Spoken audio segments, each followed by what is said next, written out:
6, vote yes.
But you weren't at your seat, so I wanted you to be seated. So can we start? Is this on? Okay. So I would like to call to order the South Burlington City Council meeting of Monday, December 16th, 2019, and we'll start with the Pledge of Allegiance. David, you want to lead that? Sure. I Pledge allegiance to the flag of the United States of America and to the republic for which it stands, one nation, under God, indivisible, with liberty and justice for all. Thank you. And so before we move on to item 2, I just want to take this opportunity to wish everyone who watches this a wonderful, joyful holiday season. And we hope you are safe, that we get some good snow for skiing, but not too much to cause the road department to have to be out for hours and hours and hours and hours over many days. So that is my wish. Okay, item 2, instructions on exiting the building in case of an emergency. If there's an emergency tonight, please leave the room by going out one of these 2 exit doors, going through the parking lot to the south and ending up beyond the building to the south of us in the parking lot beyond. If these doors are blocked for some reason, please go back out the main entrance, out the front and around to the same parking lot to the building beyond. Tom Hubbard and I will be responsible for clearing the building, so leave immediately. All righty. Agenda review. Are there any additions, deletions, or changes in the order of items?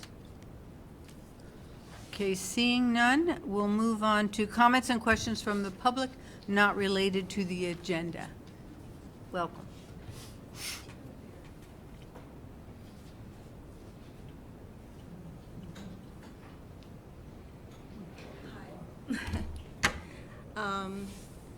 You need to identify yourself for the... My name is Paula DeMichael, and I am a resident at the Pines, and I am currently on the Affordable Housing Committee. But I want to make it on the record that I am speaking for myself as a member of the committee, not for the committee, and also mainly as a voter and a resident tonight, when you hear what I have to say. I'm coming to ask you to start taping the Planning Commission meetings, but I would like to give you some of my reasons. I've been at least 3 since late August. 3 or 4, I've lost count now, relating to what our committee is doing with the IZ bylaw, which you're going to have before too much longer. But some other things happened at the committee. The first one I went to, the lawyer, Daniel Seff, turned up, talked for 20 minutes about the lawsuit that's pending in the Supreme Court, and was trying to get them to delay sending the TDR amendment to you. And I don't have to go into the politics of that, I'm sure. I didn't understand what was going on at that point. I was too new here. It was important. I mean, he said a lot. He said it clearly. It's something that I feel, looking back on it, and even at the time, I was wondering why there was no tape running. I know there's an audio tape. Let me put that aside. And some other things that have happened since then that have been important. But I've also been accumulating a lot of information. I've been talking to people because I'm new here, and I'm still in information gathering mode so that I can work effectively on the committee. So one of the people I've talked to recently is John Dinklage, who used to be on the DRB and he used to be a council member. Somebody's forwarded me to him, and he's just a mine of information. So I've had a couple of phone conversations, long ones with him. And I want to try to connect some dots about why I think what's coming needs to be taped, okay? So be patient. I don't own property, but this whole place runs on taxes. And he gave me to understand that the entirety of South Burlington is up for revaluation now, private and public. Okay, I didn't know that. And I had started discussing the possibility, which is in the bylaw, the allowance for it is in the bylaw, that in the transit overlays we're proposing that within those commercial areas that housing could be built, and specifically affordable housing. And I will say, I have no problem in principle with that, but some of the things he said have given me a concern. He told me that historically, SoBu has kept the tax base since the 70s even, 50-50, or tried to, between commercial and residential. And you can tell me if this is wrong. Now, what he told me was that now it's 40-60 or close to that. And the commercial base has gone down, and that is a serious concern. And then he asked me a question. He said, what do you think is going to happen when that mall is revalued? Well, we went through this in Essex with IBM, and the tax differential landed on the village. And there were some really unhappy people there for quite a while. So I have a concern. At one of the Planning Commission meetings, and Paul isn't here, so I can't reference him, we were forwarded some documents, and I'm not sure where they came from. I don't think they came from the PC. I think they came through the PC. There are 4 documents that Paul has. Someone had done research on how TDRs are used and found 4 municipalities across the country. Right, that's in our packet. Okay, they use them exclusively in commercial areas, 100%. And we were sent those back in, I believe, October. And after talking to John, and this is my concern about taping the meetings from now on because this is going to come up, I had to ask myself, is that percentage, if we're talking about putting housing in commercial areas, is that percentage not going to be critical? Because if you're talking about anything near 100%, if you're talking about 80%, what John said was housing taxes 80% of TDR receiving areas. Okay, I'm sorry, I didn't say receiving areas. I apologize. This is new to me. It's hard for me to keep some of it straight. It's about what those municipalities did was put their receiving areas 100% in commercial. Okay. This is a serious discussion. Any discussion about this, the percentage is going to affect taxes directly. Although I didn't think Seattle did. I thought Seattle had included some residential. I could Okay. be wrong. No, all I'm saying is it's going to come up. It's already out there. I didn't know you have something about TDRs on the agenda tonight. I just saw this. So this is coincidental. I really didn't know that was on there. And I am not faulting anybody for suggesting anything. I'm just saying there's a context here that's bigger than just where we're going to put affordable housing. It's how much. where we're gonna put it. So I am asking you to tape the planning commission meetings, because I think this is gonna come up shortly, and it's gonna stay there for the next year. And I realize we're halfway through a budget cycle. You would have to come up with enough to tape for 6 months, and then what I am asking you, putting it in the new budget. I think it's something between $1,000 and $3,000. I don't think it's a whole lot. I hope it's the lower end and not the higher end. But I don't think it's gonna break the budget to put something in to tape those meetings for a year. It's not only this issue, it's hearing Seth there and the things he was saying as a lawyer and about this case, and minutes, no matter how good they are, never reflect the whole discussion. And the audio tape, I'm not sure, I know we audio taped in Essex, and you never know when part of the tape is gonna be blank, people are talking over each other. I mean, all kinds of things used to happen out there where we couldn't get back from the tape what we needed. So this is why I'm suggesting videotape. And I mean, as a voter, I would like to be able to get at these discussions as they go on this year, because I know I won't be able to go all the meetings. So Okay. I think that's it, and that's my rationale there. Okay, thank you Thank you. very much, Ms. Paulette. Any other comments or thoughts from the public? Yes. This will be really quick.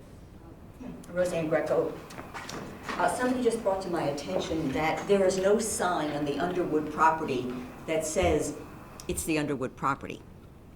I mean, there's that big sign that says we're saving, land and blah, but if you wanted to find the Underwood property, there's no way you Okay. would be able to find it. And I as many times as I pass by it every single day, I've never noticed that the word Underwood is nowhere on that sign. We have Red Rocks signs, we've got Wheeler Park, Farrell, Szymanski, but we just don't have a label for the Underwood property. Okay, Just offer for you. thank you. We can get so parochial, can't we? I know what's going on the routes that I drive all the time. And I never notice that either, because I don't get over there very often. So thank you. Any other comments or questions? All right, moving on to number 5, announcements and the city manager's report. Tom, you want to start with Comes to mind. announcements? Well, Okay. ugly sweater run. I wore a really ugly suit, and it was a great time. Good attendance. No, wait a Tim was minute, my there. husband has that jacket. He doesn't have the pants, but. I almost wore it tonight, but I figured it would, I don't know, be on the you record for should've. too long. What was the total amount of days? I don't know. The summary will be this Thursday. Jay Pascal's pulling the numbers together. It was a good turnout. Excellent, okay. Megan? No, I didn't even make it to the ugly sweater run. I had a daughter with an upset stomach, so I am sorry to have missed that, but. Okay. Quietly, Dave? No, it was the end of the term. Not much time for much else. Tim. So I had the opportunity to interview 17 UVMMC applicants from the medical college as part of the MMI program. Oh, that's again. right, yeah. It was great, a lot of great young people. Mm-hmm. Also ran the Ugly Sweater Run for the first time. I know it's the 3rd annual. Wasn't in an ugly And sweater, I though. didn't have an ugly sweater, and I apologize. I'll try harder next year, but at least I was there. And Did they give you tinsel or something? That's what I they. just, it was No, blowing it's like 30 miles an gray hour, and 26 degrees. I figured just showing up and actually running it was a pretty good deal. And they had excellent refreshments. I was really amazed at the quality of refreshments. And as you know, last week we met for the CIP meeting, Monday night the Climate Action Caucus from legislators. And I was able to sit in for the first 20 minutes of the White Street Bike Lanes meeting that same night. So, yeah. And there weren't a lot of people there, maybe 5 or 6 that asked questions about it. It seemed like, there was no objection to it. They have a good story, and it'll be a good request, and I think it's pretty low cost. So just trying to push that along. That's all I have. So I did walk in the ugly sweater. I did have an ugly sweater. You walked in the ugly sweater, and you And I wore an ugly sweater. Properly uniform. And I actually had 2 hats on, one that I came in, and then I got the gift hat. I put it on top, and I was glad, because it was chilly. it was a good hat. I walked a little bit farther than the regular walkers. because that's my morning walk with my best friend. And I agree that refreshments were lovely. It was really nice to have it inside as well. I mean, the tents, it's kind of cool at Veterans Memorial Park, but when it is cool, it's really tough. So I hope that that's the school board or whoever lets you rent space or use space keeps that going forward. So that was really lovely. And I did go to the climate meeting, and I found that very informative and really helpful. I was pleased and impressed with how many South Burlingtonians showed up for that. I mean, there probably was, I don't know, 50 or 60 people in the audience. It was a lot. And the presentation was really helpful. So I'm glad they came to our community, and a good number of us were there. And let's see, what else did I do? I don't think I did anything else. I Yes, always you may. like to let you do the thing that I saw you at. Afterward of the climate caucus, I spoke with the two legislators that were there, Chris Pearson and Sarah Hazy, Copeland Yes. something like that. I apologize. Thank you. From Brandon, right? As I recall, she's She's a up by Hardwick area. Hardwick, okay. And I was very glad to hear that in addition to what they spoke about during the presentation, that our plans here in the city very much fit the plans for the climate caucus, which is reforestation, making sure that we have those green lungs in order to take in the carbon dioxide. Also, affordable housing is really, really important in terms of keeping the number of cars on the roads as low as possible. If employees can live close to their jobs, that is the best thing we can do to combat climate change. And I also heard from Chris that they're definitely involved in a reforestation project and working with people who work the woodlands in the state for a job to that is part of the piece. So I just really think it's important to put those out there, that what we're working on here in terms of a balance between housing for our workforce as well as our green infrastructure fits into that whole climate cause, I guess. One thing they didn't really touch on was the ability of the state to absorb CO2 because of all its forest, right? I mean, this was like 100% denuded like 100 years ago, and now it's 80 to 85% reforested. So there's probably opportunity there to extend that, but we have a lot of forests. So. Well, if you recall too, Brendan, I never can remember his last name, from Bread and Butter Farm, was talking about the carbon sequestration, I think that's how you pronounce it, that they're trying to achieve at Bread and Butter Farm by not doing as much tilling. The carbon stays in the land or the ground, and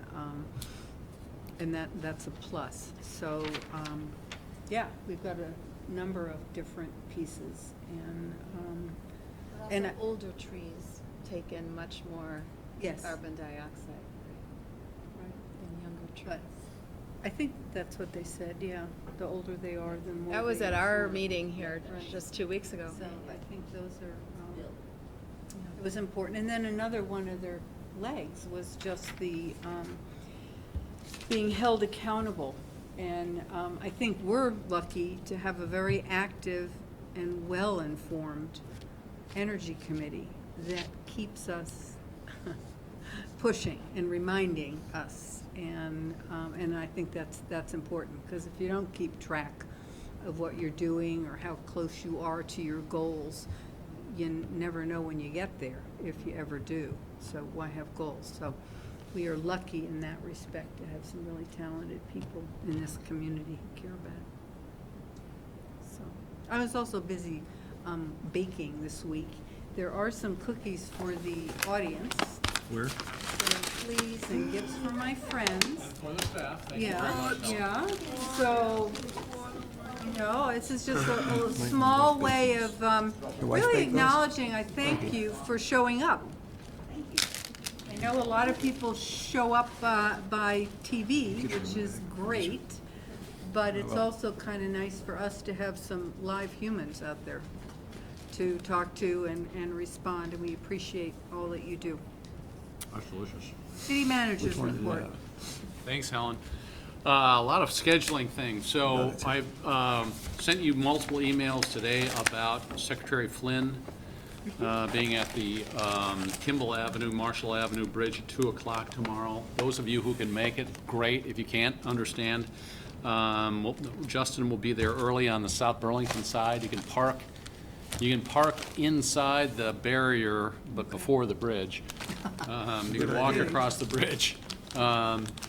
And Justin will have hard hats and anything else needed to be in a construction area. Also, at the same time, Suzanne Young, who's the governor's Secretary of Administration, and perhaps the governor himself, will be at the library talking about multiple other governmental priorities around budgeting and some other things. At our library, I should say. Yeah, that's from 2 to 3:30. Yeah, So you- that's a longer meeting, I think. Right, you might go scoot over there. Very pleased to report again to you all that the Garden Apartments, Champlain Housing Trust, 60 units of affordable and market rate housing will be dedicated, I guess, on the 13th of January at 2 p.m. All are invited to come to that. Reminder that the regular meeting of the council, which would normally occur on the 6th of January, has been canceled or postponed to the 13th, and that meeting will be the major part of the agenda will be the budget workshop and following on to Tom's presentation tonight. I attended the CCRP, the Chittenden County Regional Planning Commission legislative breakfast last week, which was I thought it was very well done. CCRPC has a range of issues now that would seem to span beyond just the traditional planning things. So a lot about transportation, which is planning and other things, but also about mental health and community health and other things like that. So they had very good turnout of legislators. So it was well done. It was a good meeting. Also, one last thing. At a prior meeting, the council decided that you had an interim zoning application for 550 Park Road over off the golf course. And now you can deliberate on that, having provided input to your direction on it. Do we have a draft decision? There will be a draft, and it's going to come to you electronically. And the hope is that you can vote on this electronically rather than waiting to the 13th of January, so that the affected parties can move forward, since it was one of those things you decided was kind of outside of IZ. And so you can be looking for that in your email. Soon? I mean, this week? Soon. Or, okay. Yeah, possibly this week. All right, that's it. Great, thank you. Next item is item 6, the consent agenda. We have signed disbursements and 2 applications, grant applications. One for the design of the UVM Horticultural Farm stormwater treatment practice, and the other for the Kimball Marshall Avenue bicycle and pedestrian facilities over Muddy Brook. Move to approve. Second. Second. Any comments or questions? Yes. Do we have any knowledge whether the stormwater treatment practices at the UVM Hort Farm are near any man-made structures that have basements? We actually have our stormwater director with us tonight, if you'd like him to. Yes, that come would be forward. great. Do you mind coming up, Tom, please? Just a quick question. I mean, Oh, yeah, I'm sorry. We should put here, that on the, take your pick. put it on that table, please. Was there going to be a basin, I'm sorry? So every time, from now on, every time there's a stormwater change application, whatever it is that comes before us, right, I'm gonna ask the question, are there any basements that are in the vicinity of that stormwater pond or new catchment system that could be affected by a change in ground level, groundwater? This proposed project is in the upper field at the Hort Farm. So there's no homes around it, but it'll treat the water from a number of Yeah. homes. Okay, okay, that's what I figured, but I just wanted to, since you're here, thank you. Great, thank All right, thanks. Any other questions or comments? You ready for the vote? All in favor of approving the consent agenda as proposed? Aye. Aye. Aye.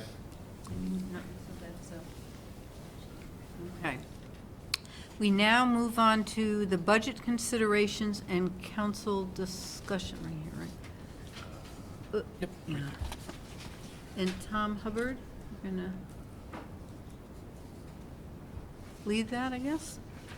The date, what is it? 12, 16, 19. Let's put 72. Yeah. I don't know where that came out of.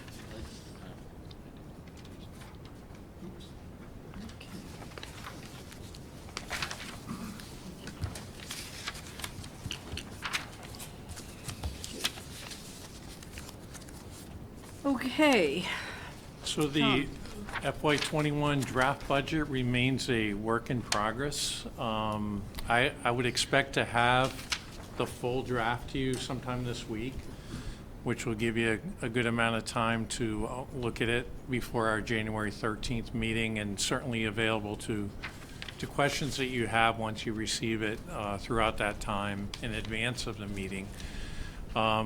I really do want to emphasize it's a work in progress. We're rechecking figures, especially salary and benefit information, which is a bit complicated based on contracts, and we want to make sure it's correct. And wanted to make sure that we had the amendment approved tonight, which will be coming up, so that we'll know exactly what the CIP will consist of. But I did put some of the major data in a summary sheet here with some of the major cost factors that we're looking at. These are things that I think I've shared with you for the most part in past meetings, but just to kind of summarize the healthcare, our insurance, contractual agreements, the CIP, the pension increase, and the proposed new FTEs, one for the Parks Maintenance Division of DPW, and two 28-hour positions within the library that are proposed to move to 40-hour positions. Since the one position doesn't exist and the other two are part-time, benefit calculations have also been made for those positions. So they are in the proposed budget. It currently stands at, I think it's a 3.73% increase. I'm not sure if that's what it will still be at by the time you get it or not, but like 3.73% increase in the tax rate over last year's budget. And we'll continue to work on that over the next few days and shoot to get that out to you by the end of the week. The revenue growth major factors for us there, Todd is pretty comfortable with a 1% projected growth in the grand list. We're paying off the upfit of the vet center and the CJC. It's So- paying off like it'll be done after this? It'll be done. Yet no Is more this a pay payments. ahead thing, or? So we've been putting about that amount of money in each year. So that's money we don't have to put in this year. Oh, I see, okay, got it. A 3% increase in the budget, you can see what that generates for revenue. And then the difference in the interest income by switching to banks, you can see what that generates for us. So we have a bit of a delta there, almost $80,000 between the big factors between expenses and revenues, and we'll continue to refine this as best we can before you get it later this week. Are there things that would be helpful to you in terms of a narrative that to go with the draft budget? I'd be happy to. Can I just ask a question? Sure. I'm blanking. Why is a 3% budget increase considered revenue? That's just to show you what a 3% increase would generate. So Oh, if we, in if we, taxes, oh, okay. so based I- on past right. history, if we used, yeah, no, that's a good point, Helen. If we didn't show something, we'd certainly have a bigger delta. But based on past history, we use 3%. Probably should say a 3% tax increase, right? To fund an increase of 3% in the budget. But, How much of an increase is the insurance combo? well, healthcare's 10%, right? Yeah, the 10% on the healthcare, the rest of our insurance is about $89,000, so, yeah. Is that an increase, though, of a certain? I'm just The curious group how it life compares. insurance rates have changed, so there's a bit of a change there. Some contract agreements, and then our property and workers' comp, which So it's typically see. too complicated for us to. Yeah, I mean, you'll still all be spelled out. I think our property and workers' comp is probably about 40 together, in terms of an increase there. But I interrupted you because you were about to ask. No, that's Narrative. fine. What kind of narrative, additional narrative things is the council looking to see? Or what other Or types what of other stuff, information yeah. would be helpful to you along with a draft of the budget? So you'll have every line item. You'll have at least 3 years of history, the percentage increase per line item. If that's helpful, we can list it out that way as we've done in the past.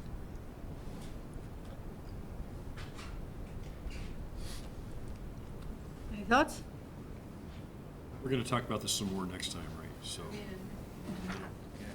So basically, what we've done, Well, I meant in terms of any more information you want. well, we're Well, I'd going like to know more about what the FTEs are going to be Yeah, doing. yeah. yeah, me so too. that's the purpose of the 13th, really. That's when we'll have all our department managers here, and they can talk about why they feel that's important, and you can make your judgments as you need to.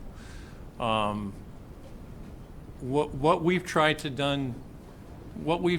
do to date is take everything that we receive from departments and basically put a priority on it. And there's a number of things we've already cut. We started well over 7%, but that's typical. That we'll get a budget and it'll be bigger than we know would be reasonable.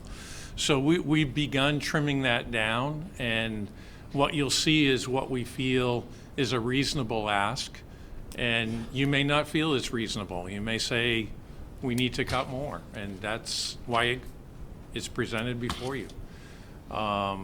So we'll continue to look at it over the next couple of days, but like I said, I think right now it's about 3.73 is where we've got it at this point. 3% budget increase. I'd like to see that be the only budget increase, not have a delta of 80,000. If we, and I've always said this, if we could drive it under 3, that'd be great, but you've got a lot of challenges, and it seems like we've been hitting 3 pretty close for the last 4 years. So what does .73 equate in dollars? Is that the 79? Is that the $80,000? Or the $80,000? Yeah. That'd be more than 80,000. So Yeah, that would, the 80, I did run that figure. I think that brings it down to like 3.21. Say this again, I'm sorry. If you took out the full delta, about $80,000, the budget would be at 3.21% increase right now. and you say there's still some flux. How much flux do you? Yeah, so I mean, there's so many line items in the budget, and, there's certain things that departments are asking for that, obviously important to each of them. And it's a matter of taking those comprehensively and looking at it, and that's what we're doing as a management team right now and a finance team, and that's what will come to you to continue to scrutinize and bring you to a comfort level that would eventually be the adoption of the new budget that would go to the voters. Is the pension increase because of the new contracts? It's mainly due to some, the increases that we had in staffing with fire last year. So we have a couple of additional people, and the VEMR's increase for this year. So it's both the South Burlington pension program, which is currently closed now. There'll be no more additional employees going into that. So over the next 5 to 10 years, we'll start to see a decrease in what the SEI pension dollars would require. But new employees would be going into VEMR's, and I think that's an 11% contribution this year. It's different based on non-public safety and public safety. Which begs the next question, since we have a block of money with SCI, right? Yep. And we'll have a smaller block, but a growing block with VEMR's. What schedule does the state treasurer have for informing their clients about the progress of their own pension plans? How do they manage, do you know how they manage that yet, or? We get quarterly, updates from SCI, right? We do, yes. We don't receive that from VEMR's. I know that each of our employees receive an annual sheet, a summary sheet. I mean, is that something that we would be, I don't know what the normal protocol is for that. Yeah. Because they're not a private client. I'll look in to see if we can get somebody from VEMR's to come in, Tim. Or just Yeah. find out what do they Yep. do with other clients, because we don't know, right? So, because our money's going there, we want to know that they're treating it right and what their strategy is. Absolutely. But we can't Yeah. tell them what to do with the money. That's correct. That's That's the whole different. difference, is that Different from it our- disappears into a black hole and then, Yeah, it's very different from the plan we have with SEI, Okay. so we don't Well, manage. maybe we could anticipate better. They're on the wrong road. right. Thank you. Any other comments, questions? All right, thank you. Well, our public hearing on the capital improvement plan is scheduled for 7:30, so why don't we flip down to number 9, is that okay? And this is the possible continuation of the budget discussion and potential March ballot items and council discussion. And the March ballot item conversation is something that I suggested or requested from Kevin, because I wanted to get a sense. I'd had some questions from people who were looking at wanting to put different ballot items for additional money on the ballot, and wanted to know, were we in a place where the council was thinking positively about having, sense for open space, or what else is out there? Is there anything else? No, it's just that. And I guess I wanted to have a thought. I mean, I'm sensing that maybe not at this point, because we're looking at 3.73, and we'd really hoped that the increase would be 3 or under. But I'm just looking for some feedback. And of course, we don't know what the school's gonna come up with, and When will we know? I don't even know the timeline for that. Do you? The January. Tomorrow night, they're meeting Wednesday. Yeah. I think their first run through the budget might be Wednesday. But I think the numbers on the bond book are coming in January, Yeah. that's what I've read. Yeah. So I think because of that, it's premature for us to really make that decision. That makes it very difficult, I might add, for us to really think about our budget if we don't know what they're doing till mid-January. When do we have to have our budget done? January 20th, right? Right. When do we have to decide about our own ballot items? Oh, January 20th? The 21st Or is 21st. our second meeting in January. That's a Tuesday because of Martin Luther King holiday. And we have to finalize it that night. We're going to see it for the first time on the 13th and have the public meeting. You can set additional time if you want Tim for another special meeting, or you can utilize the 21st, but by the end of the night of the 21st, by our charter, we're required to send it to the school district for the steering committee meeting, which I think is proposed for the 22nd. That I can't remember. Did we schedule that? Maybe. I think it's on the budget calendar. So I'll just say, since the school ballot is gonna have, or this ballot is gonna have a school bond, I support another penny for open space, but I don't support asking this March. I think pushing it to August, or even the November election, 2020, we've got 3 ballots, 3 votes, elections that are already gonna happen. I feel like we owe the school board, this community, the right to just have the conversation about this very big question of the school bond. So I don't support putting it on the March ballot. One advantage to having it in November of next year is you will get a very high turnout. I'm theorizing, I don't know that for a fact, but I think we had a pretty large turnout in 2016, if I remember correctly, and I would say we probably have. So the more turnout you have, the better it is sometimes, right? Do we agree with that? That you, for an issue like 2 pennies, right, to add to the tax for open space, you would want a large number of voters to come out and voice to give their vote on that. I think that was nice for the TIF as well as for the library, community center. Pennies for, that was in the summer, end of summer, August, that was a special one, right? Yeah, yeah. That was the primary, yeah. But I believe that TIF and the library, community center were on those big dates. All right, well, I don't disagree. I think I'm just sort of bemoaning the fact that even with our deliberations on the budget, we're still, have to kind of be aware of what the school, on Wednesday of this week, they are going to look at their budget, which is different than the bond for the school. And I don't know where that is. I think they've agreed upon their contract with the teachers, or not. Is that final yet? They keep meeting. They're also updating on that on Wednesday night. Yeah, so I don't know if that's a fait accompli or if they're still. That's with the healthcare too, right, with the state healthcare Yeah, plan. yeah. But the state doesn't have its yield number yet, right? I mean, its own head tax rate number? The Commissioner of Taxes wrote his letter to the legislature noting a 6%. Right. If things were the way they are, stay the way they were, right? Yeah. Unless Governor Scott projection. reaches into a black bag and pulls out another $22 million or whatever it is, like he basically has for the last 2 years, from some other source.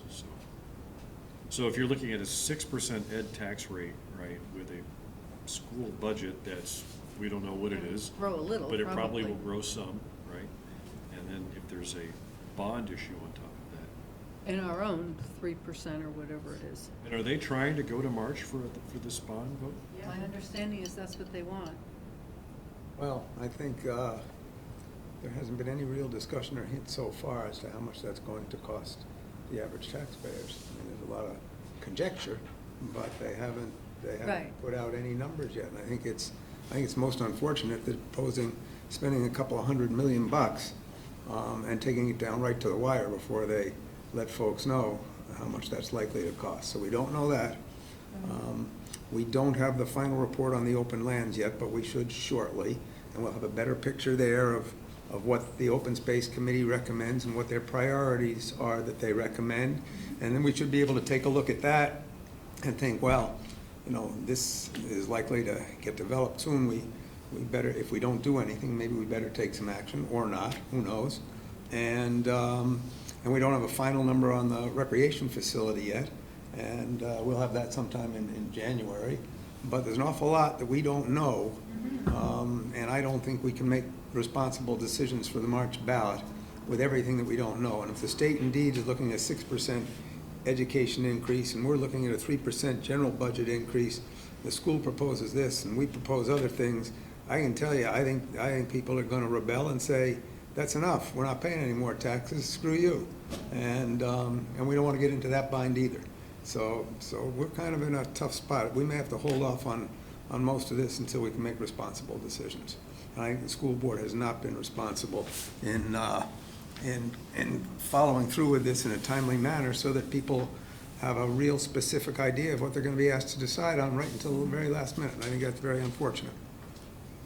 Well, I'm certainly there. feeling the pressure just on our own budget.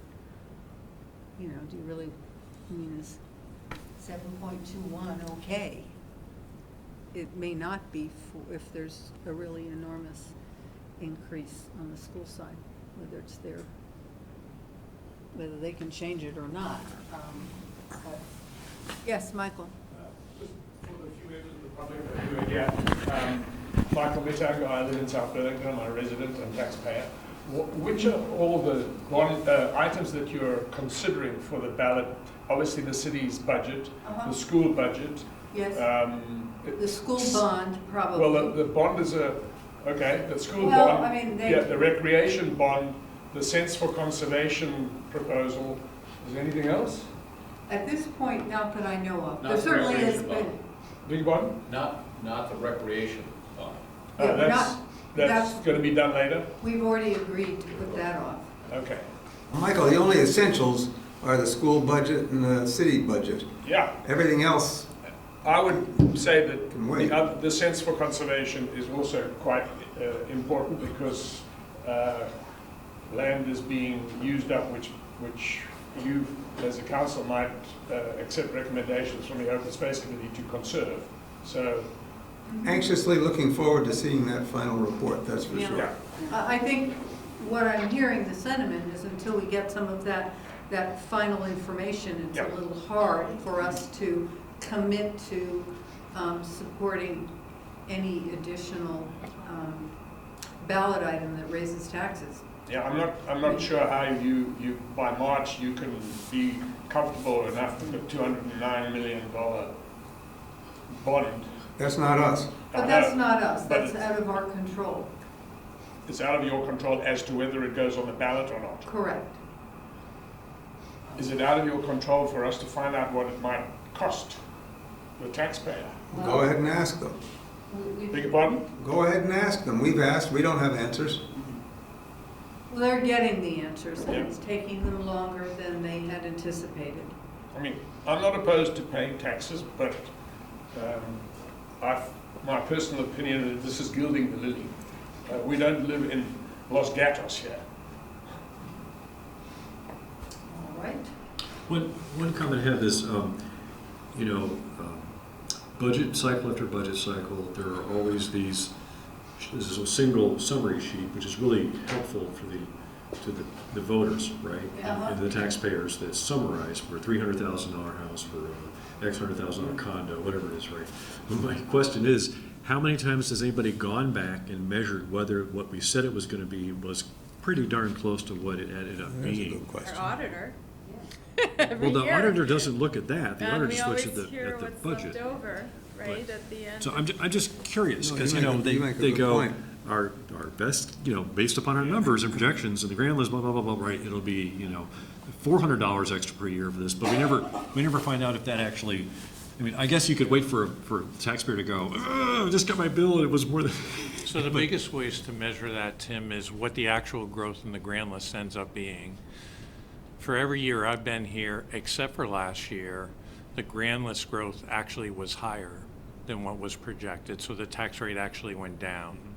This past year, for this fiscal year budget in =20, because of those major adjustments that were made, a couple with the hotels and the Lowe's building and parking area, we lost a significant amount in the grand list. So the grand list slightly went down this past year for '20, and so that's one major measurement. The second measurement that is what we have left at the end of the year. Did we manage the budget properly? Was there money at least some money to put on the balance sheet, but did we at least come out with a positive number? We've always come out with a positive number. I think we can all agree we wish we could have put more on the balance sheet too, but at least the budget has been managed in a way that it's never run a deficit. And then the third measurement, really to validate everything, is the audit that we get. And Ron will be doing that for fiscal year 19 at our meeting in January on the 21st. But does the audit probably doesn't include, you know, a measurement of what was projected on those summary sheets versus what actually happened? And when we get the budget book, we see what the budget was, Yep. line item by line item, No, and actual spent. No, on the one sheet, it says on the $300,000 house and on the $150,000 condo, this is what your tax bill difference will be. And there's a caveat there And you want that, the definitive answer, was it? and you want to, I'm always curious, question. the following year, was that projection correct, or how inaccurate or how accurate was it? I got you. We can get some of that data, and I can show that. I don't want to this year. strain the I'm audit process for following you that, now. but it's, Yep. and the other problem is that you're going to have to cherry pick, you know, values off the grand list where there are no, you know, property tax, you know, reductions or, you know, where the property tax is different because of the income rate Right. sensitivity. So Oh, right. you've got to pick those.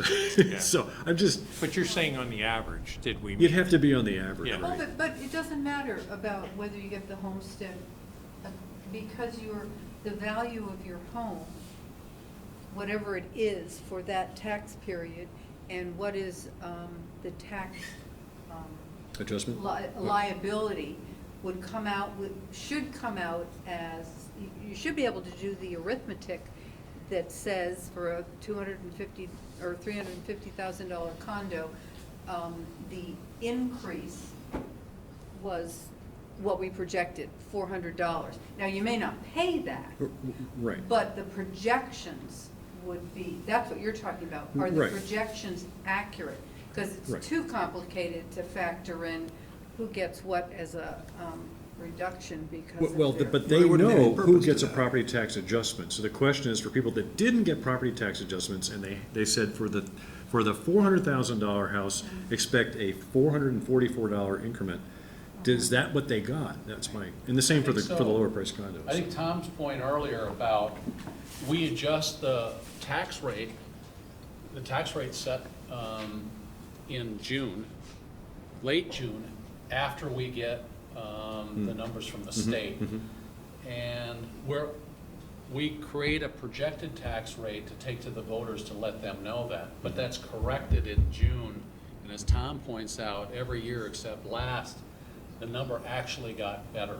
So it's pretty good projection as to what the taxpayer actually ends up paying. We But might- it's exact as to what the taxpayer ends I up paying. suspect that it is pretty good because I don't hear people yelling that they thought the Yeah, projection you was told way me it was off. only gonna be 200 and Right, it it turned is. out to be 500 or But whatever. with over 50% of the properties in the city getting a property tax adjustment, sometimes it's hard to calculate that accurately, I would think. So. I mean, we can measure the municipal side of things, the property tax rebate stuff. I don't know if that's considered confidential information or. It is, except it's in your hands. Just for Michael and then Roseanne? both numbers are shown on our tax bills. If you're going to get an income sensitivity discount, it shows as well as the gross number. So if you're going to be looking backwards, if you want to look back, you'll see both numbers. So it doesn't matter whether somebody got an income sensitivity allowance. Roseanne? As you're delivering this, and I know it's a very complex issue, you know, about pushing off, and I'm talking about the sense for conservation, pushing it off to November. My concern is that things are going up all the time, and my guess is something will be on the ballot for November that could conflict with it. So I'm not confident that pushing it down the road will make it a better opportunity. But the bigger issue is interim zoning. So at Tuesday's Planning Commission meeting, the chair of the IZ Open Space Committee gave their report to the planning commissioners. And I forget, out of 1,000 parcels or... No, 183. What was it? 183. Well, he was going about all of the land, and he pared it down, and he pared it down to 100, and then I think he had a list of about 25 parcels or so. And when we gave our presentation, we were giving just a rough estimate, assuming there's this many acres, which was roughly equivalent to what we thought they were going to come out with.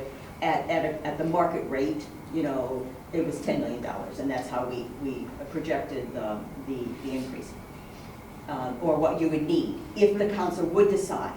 So this is the issue. So the report is pretty much done. He's like crossing T's and dotting I's, and I guess I'm going to bring it to you. So then what do you do with it?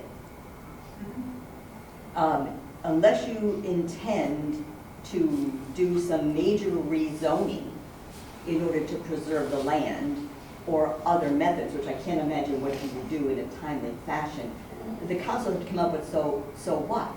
Now and this is not the first time, as you know, that we've had committees and actually hired consultants to come up with what land do we want to preserve, and over again, they have the land you want to preserve and why. Now you're going to have another listing. What are you going to do?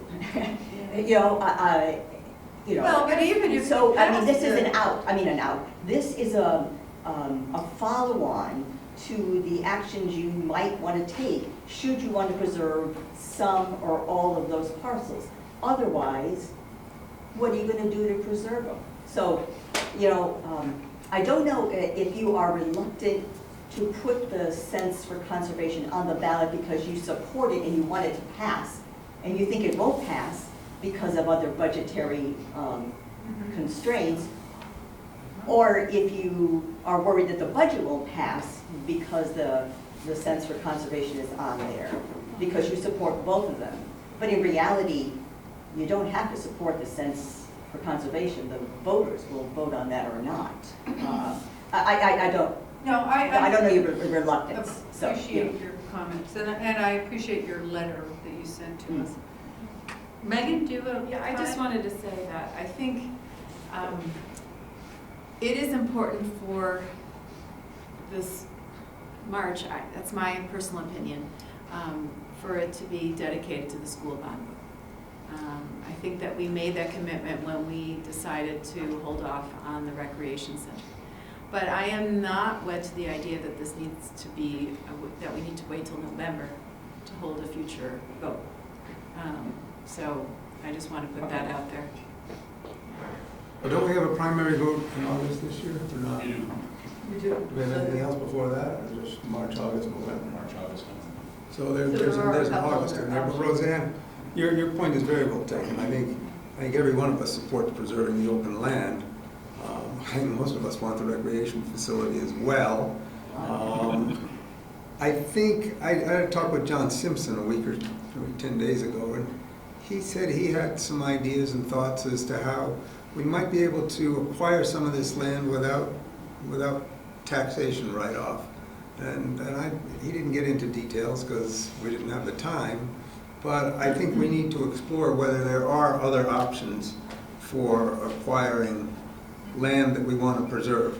I made it very clear to Alan Strong, and I think that's who must have made your presentation. Oh, yeah, he's the chair of the open space. Right, Yeah. and he's right around the corner from me on campus in the same building. I said, we're not doing this and not doing anything. We're going to do something. So the question is exactly what and when and exactly how we're going to do it. But I think speaking for myself and hopefully for the others, we're committed to doing something and making sure that we don't let this. I mean, that's the purpose. That was the purpose of the whole IZ thing. So let's make some progress here. Absolutely. And so I want you to be assured that we're on the same page. So we want to do it in a fashion that accomplishes what we want to accomplish without having to tax if we don't have to tax, and being timely so that if we do, we get the votes we need and make things happen. Well, I appreciate the council's dedication to land preservation. This council generally seems interested in doing that. And we were just trying to, in that presentation, show you the various ways of doing it, conservation easements and donations and all that. It just seems most of them are a hard thing to do in a short period of time. And as we've done in the past, if you don't have something in place when IZ ends, you know what happened the last time. You're not going to have that land available, perhaps next year. For sure. It's going to be all encumbered, as what happened last time. So that's the sense of urgency to have something in place before you end IZ. Thank you. Well, I appreciate that, and I think you understand where we are. I do. It's now time to warn a public hearing for public comment, consideration, and possible approval or amendment to the capital improvement plan. So I'd entertain a motion. So moved. Second. Okay, all in favor? Aye. So we are now in a public hearing. Is there anyone from the public, do you want to go, we probably ought to go through what changes we made and then open it up to the public? Sure. Yep. Is there anyone here to specifically comment on the CIP? Okay.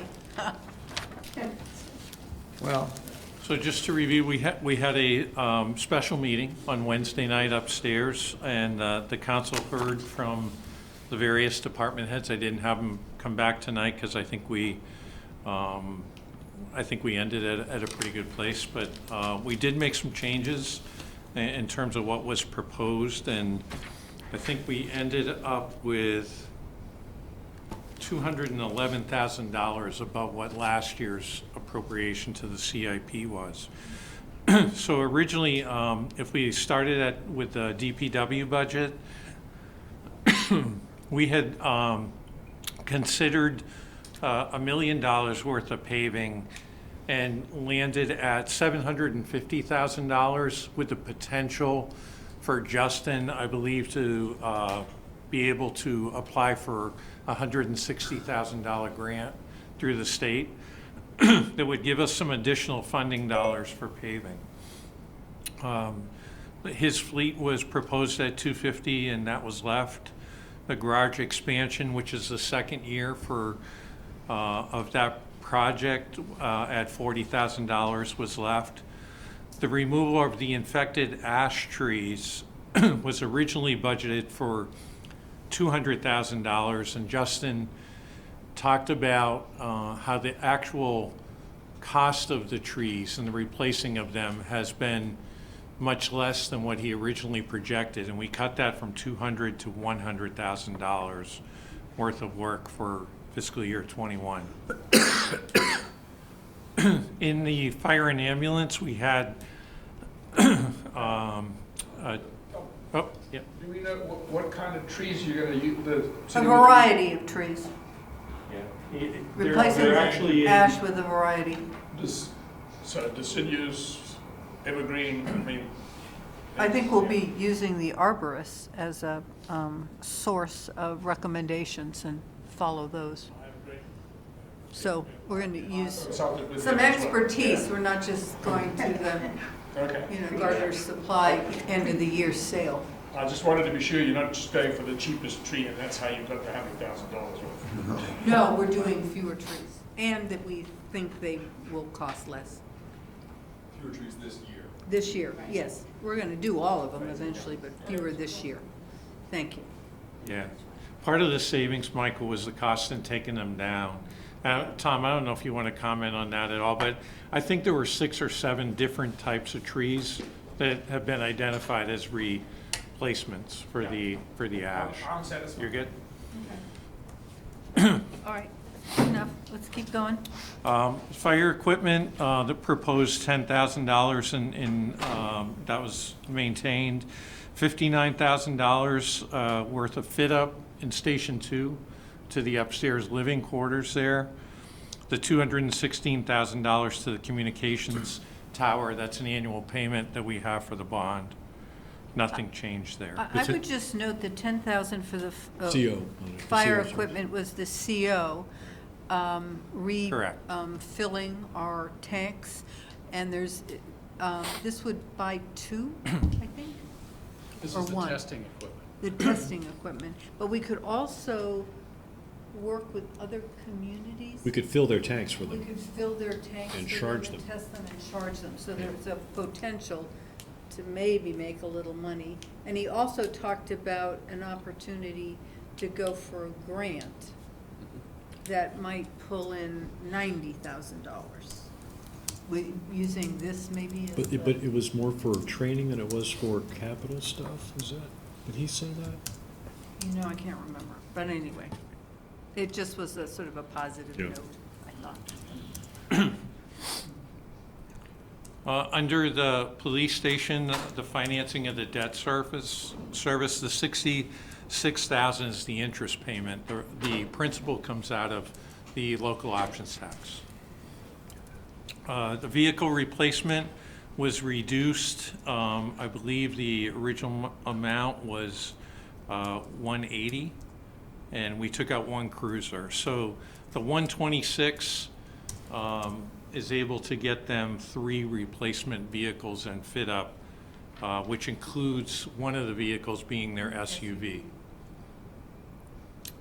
The security and building access equipment, Sean talked a little bit about this on Wednesday night. The original equipment came with the building, and they can no longer store that kind of footage.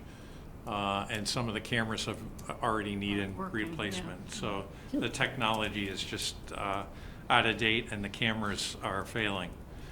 So they're replacing the building security equipment. The communications, computers, and electronics was originally at $98. It's been cut to $76,000, and that's because they're going to purchase the fingerprint machine out of this year's budget, which is $22,000. Recreation and parks, nothing changed other than moving the bleacher replacement out 1 year into fiscal '22.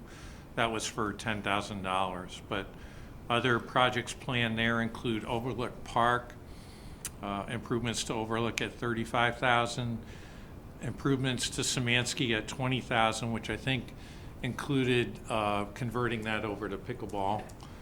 $120,000 is currently in there for the Wheeler House. We expect to have a proposal this week from Red Lion Construction on exactly the breakdown of those costs, Tim, as you asked for it, and as soon as we have that, we'll send that out to you. And that's largely for the roof, which Yes. is failing. There's Some of- safety issues, some of the Yeah, some of the slates shingles, the coming slate off shingles are and- coming and off. the underpinnings are. Will need to be replaced. A lot of the boards underneath will need to be replaced, and This company that's giving, are they giving a quote for the work? an estimate An in estimate. terms of how much it would, just so we could refine the price a little bit better. So it's like a pre-estimate estimate? Yeah, Or, it'd be a pretty good ballpark, but it wouldn't be an exact. but it's not actually a result of an RFP, though? No. No, okay. No. We wouldn't do that until it got approved. Then we Okay. would go out on an RFP and get at least 3 Right. quotes for the work. to But be are done. they being paid to give this estimate? No. No, they're doing it for free? No. Oh, okay, thank you. This 120, we came up with that figure? Through Adam at Public Works, yep. In conversation with some people that do roofing. He's met several roofers up there, but this is the first kind of detailed quote that we'll get, other than kind of eyeballing what people think it might cost. So There are a lot we're of trying to value. hone in on that. A lot of valleys on that roof. Yes. $60,000 worth of improvements up at the basketball courts at Veterans, and a $30,000 cost for replacement of the Rec and Parks truck vehicle. The only other change was we decreased the amount of the City Center Reserve Fund, proposed at $860, and dropped that to $750,000 based on what our current debt obligation is, which is around $735,000. Okay. Any comments or additional thoughts? We had a good meeting last week where we really were able to discuss this. So I'm fine with everything that was just laid out here. I do have an additional thought on the Performing Arts Center. We'll Yes. have that conversation now or outside of the public hearing. Doesn't matter. I think we can have it now. So again, I'm supportive of all this. When I look at page 54 of our packet, which is page 96 of the set, I just don't see the Performing Arts Center as having made its place onto that list. I have not heard the Rec and Parks Committee, I have not heard a committee appointed South Burlington residents feasibility study, which again, there are specific concerns about that was in it. So I would just say it best to just take that off. It can still be a conversation to have, but right now I see that more as a wish list, and this is a capital improvement plan and not a capital improvement wish list. And if we're going to keep it on there, then I'd like to put a pool on there, but Again, I don't think we need either one of those things because they haven't gone through there, but the pool's been much more thoroughly vetted over the 30+ years, and I can't vote for the SIP with this $30 million Performing Arts Center in there 2 years out when the high school is also going to have, if it gets passed, which I'm going to vote for it, is going to have a brand new auditorium and then also a black box area. So that's my statement. I'm not going to debate you guys because I'm not going to change any minds, but just I can't support this with that Performing Arts Center. I think it could be stripped pretty easily and you could add it back very easily in the future too. I had forgotten about that. It was easy to not pay attention to because we haven't talked about it at all since a presentation, what, a year ago now? Something like that? And it's still, I'm not looking at it right now. Is it still in the, Yeah, fiscal year 23 and fiscal year 24. for how much? 28, Yeah, I think there's enough going on right now and enough unknowns, and the school wants to focus on arts as well.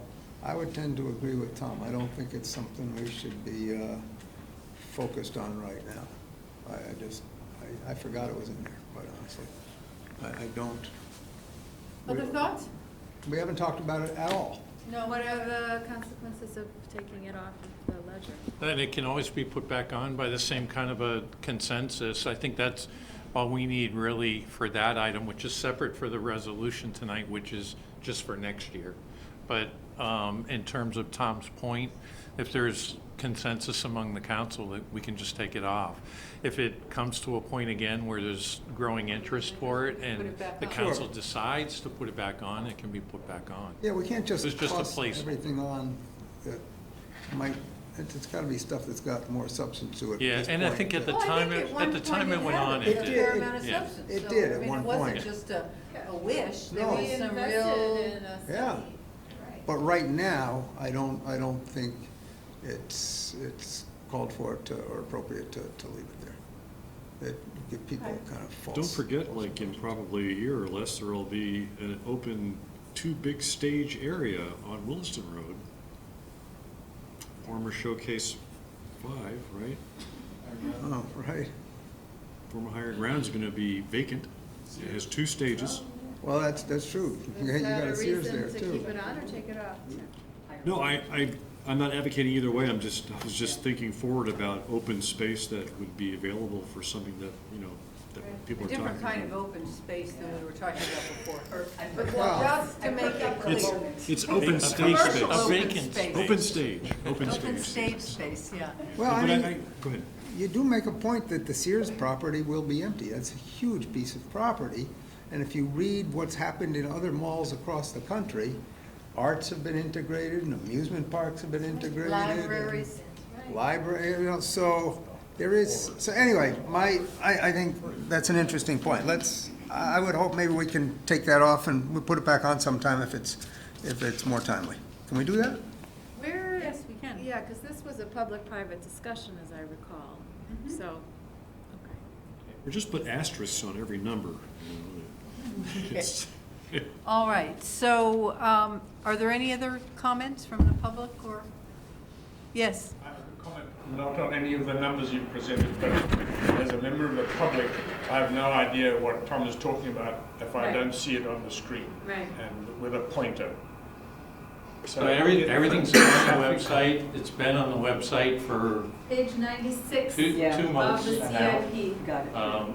Okay. Page 96 of the CIP. The effort tonight was to keep it simple, just for the resolution.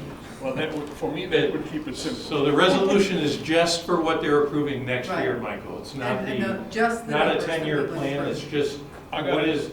what money is going into, and just for the public watching, just to be clear, what's being voted on tonight is what the council perceives at this time, because this could still change again Right. when they finalize the budget for this year.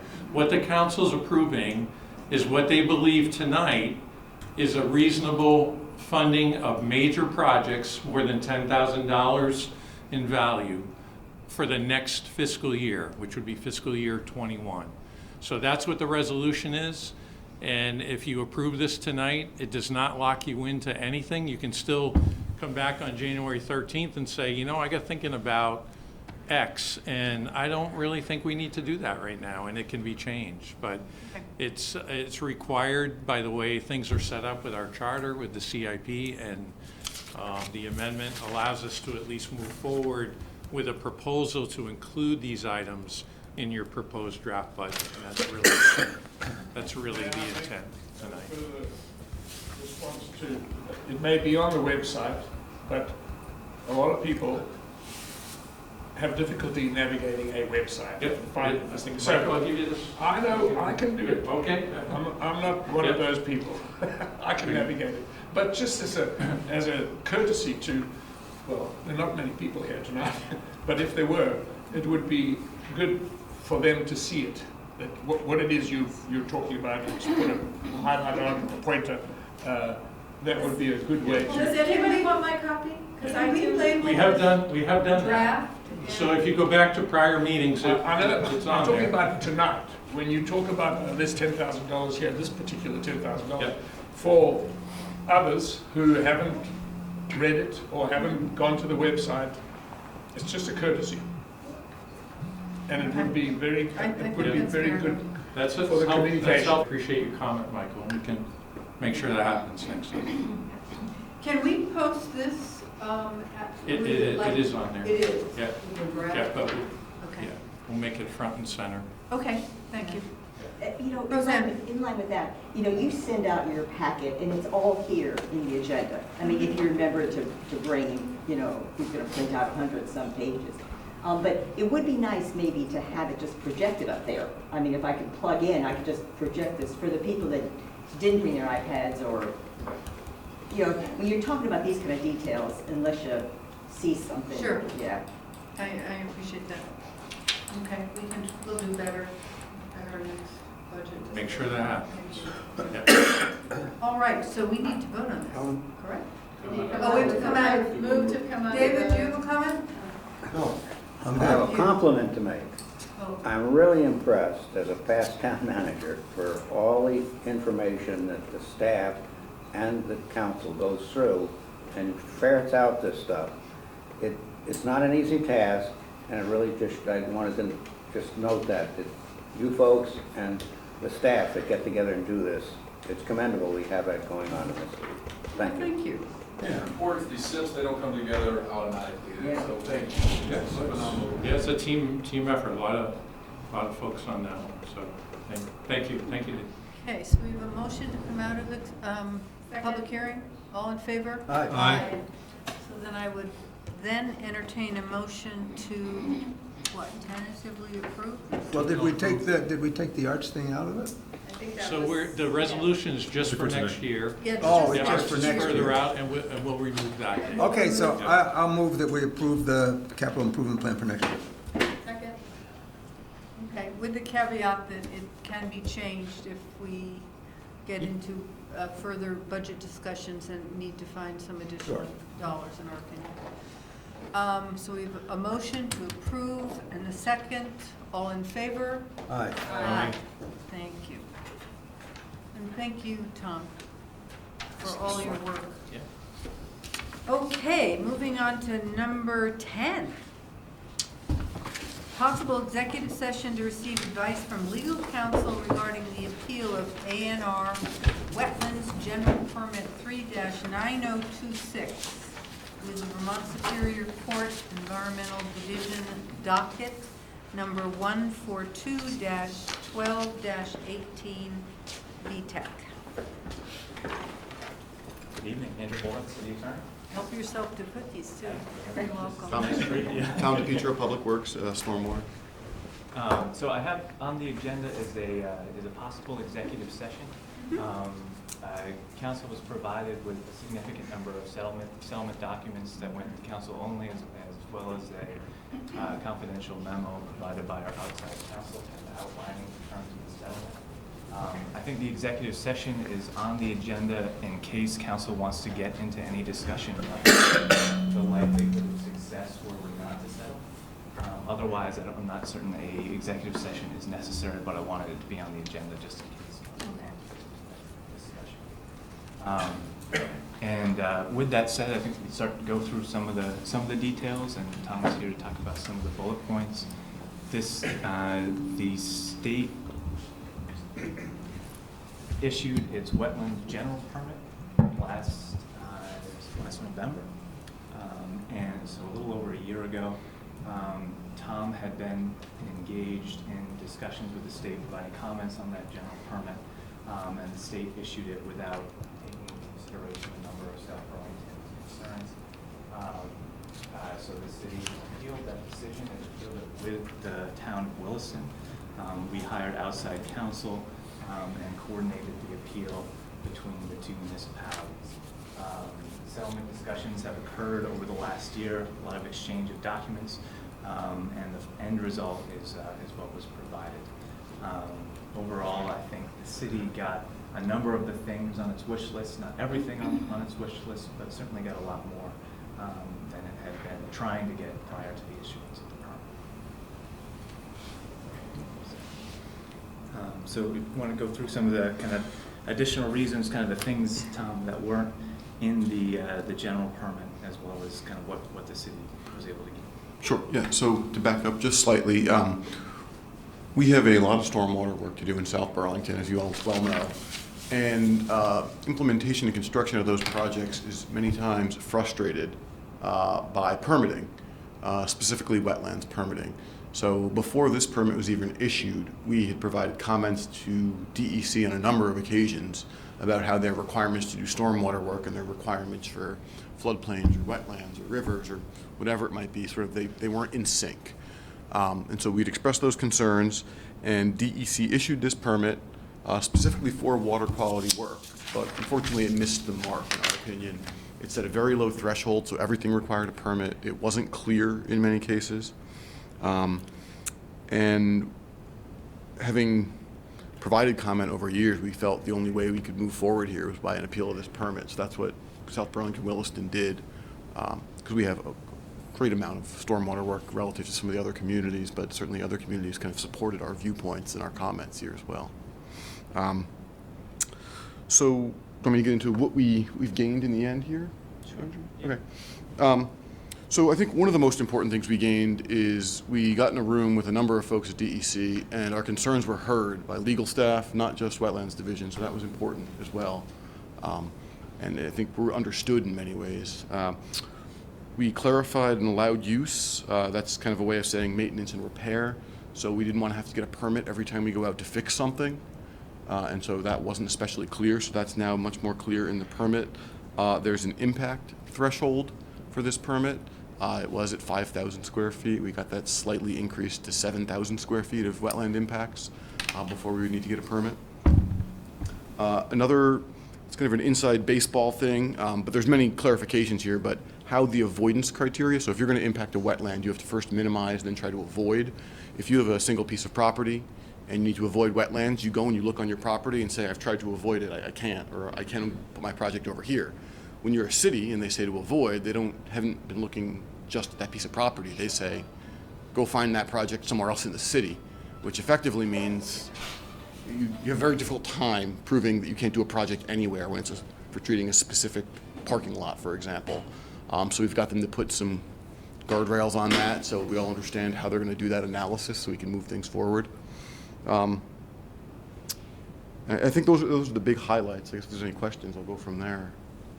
So this essentially broadens the general permit. So there will be more city projects that can move forward without having to go through the process with the Wetlands Division to obtain a permit prior to initiating a stormwater project, which ultimately improves everybody's business. And South Burlington is our stormwater division is a leader in the city. And so, as Tom mentioned, a lot of municipalities look to us to kind of carry this forward, this appeal forward. I think we gained a lot of from municipalities. Right. Well, it sounds like they respected your position because you've earned that respect and you were raising good issues. It wasn't a frivolous kind of, pushback on bureaucracy. It's a lot of long conversations, but had some good games. So did the state more learn about this than we did? Sorry? Did the state learn more about this renegotiation process than the city did? In other words, what did the state do wrong in the first place by not having a conversation earlier about what they wanted you to do versus what you actually practically could do with the regulation they were proposing or whatever it was? I mean, in other words, I mean, you can make a law, but before you make a law, you really should try to understand what the repercussions are.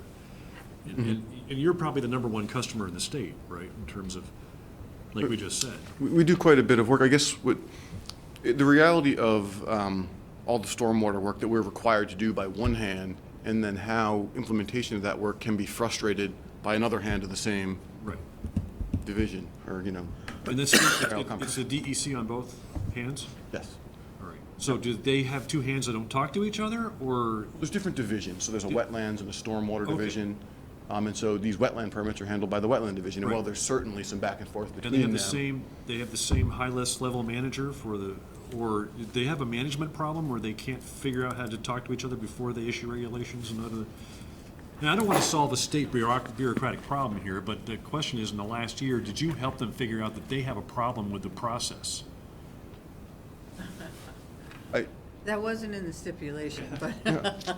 I guess I would hope that through this process, more folks at DEC have heard, if they want this stormwater work done, and we're required to, some of the costs of that, and it may be more impacts to something like a managed wetland buffer. So a managed wetland buffer, for example, is a lawn next to a wetland that maybe an association mows. And so they've been protecting that lawn, and rather than maybe let us put in a stormwater treatment practice in that lawn, they'd say, nope, go look somewhere else for your project, right? Or you have too much impact here, reduce it. So we go look somewhere else, and then we can't find it, or then maybe we got to build a much more expensive project under a parking lot. So sort of the permit they issued didn't really look at the whole picture. It was protecting wetlands in a very narrow way, perhaps, in my view. And I think I should help them broaden the net water quality gains here that we all want. This problem is not unique to the Wetlands Division. I don't doubt it. But they're the ones that issued a permit specifically for stormwater projects, so this is, Well, but the we good had to news, react. even if though it took a year of conversation, you got to a better place. And hopefully that realization and these new, I guess, rules, right, will be applied to other municipalities to their benefit.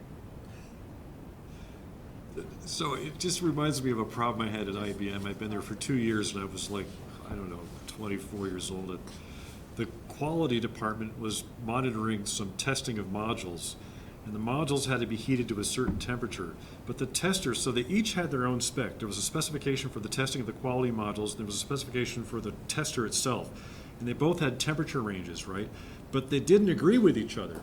So the auditors would come in and they would write us a ticket, essentially, for your temperature's too high. And I go, but this temperature's got to be this for these modules. Yeah, but that's not the tester temperature. And I go, you wrote both the specifications. No, we're writing you a notice.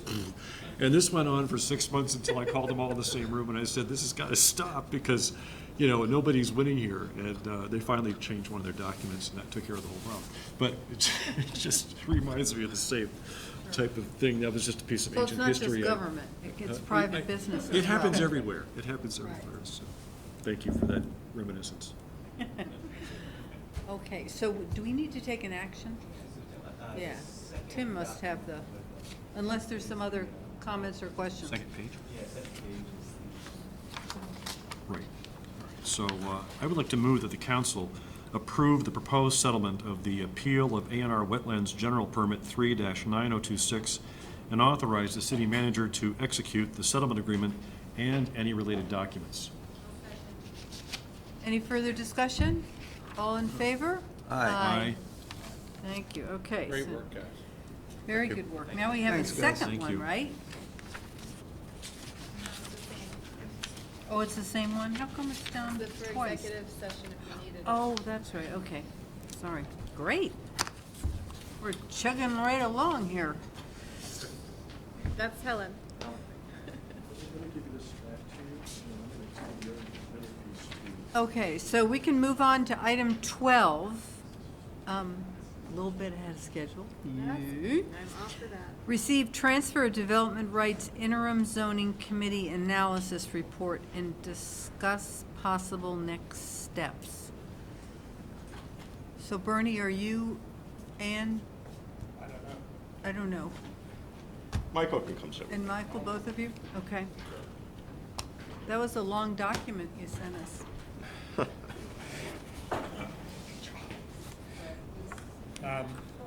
So, Let me just, I have two roles here. I'm a planning commissioner, but I'm also the chair of that TDR interim zoning committee. Okay?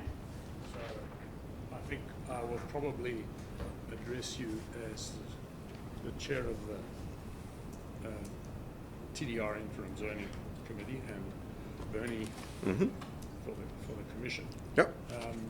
Quick background, the report was presented to the planning commission in July and to the council on August the 1st, I believe. And since that time, the committee, me as the chairman, have been trying to move ahead by either having the commission accept and approve the recommendations and guide the committee on its next steps. And that hasn't happened yet, and I guess that's why we're here tonight. Yep, that is. So you were provided a memo on essentially where we are, as well as the latest version of the TDR report. And the gist of really the reason why we're here tonight is when the TDR committee and Michael presented the TDR report to the Planning Commission, first of all, the Planning Commission thought they did a really good job on it, and it's pretty comprehensive with respect to what they looked at and the recommendations. There was a split in the Planning Commission in terms of what product it was that the City Council was looking for. When we looked at the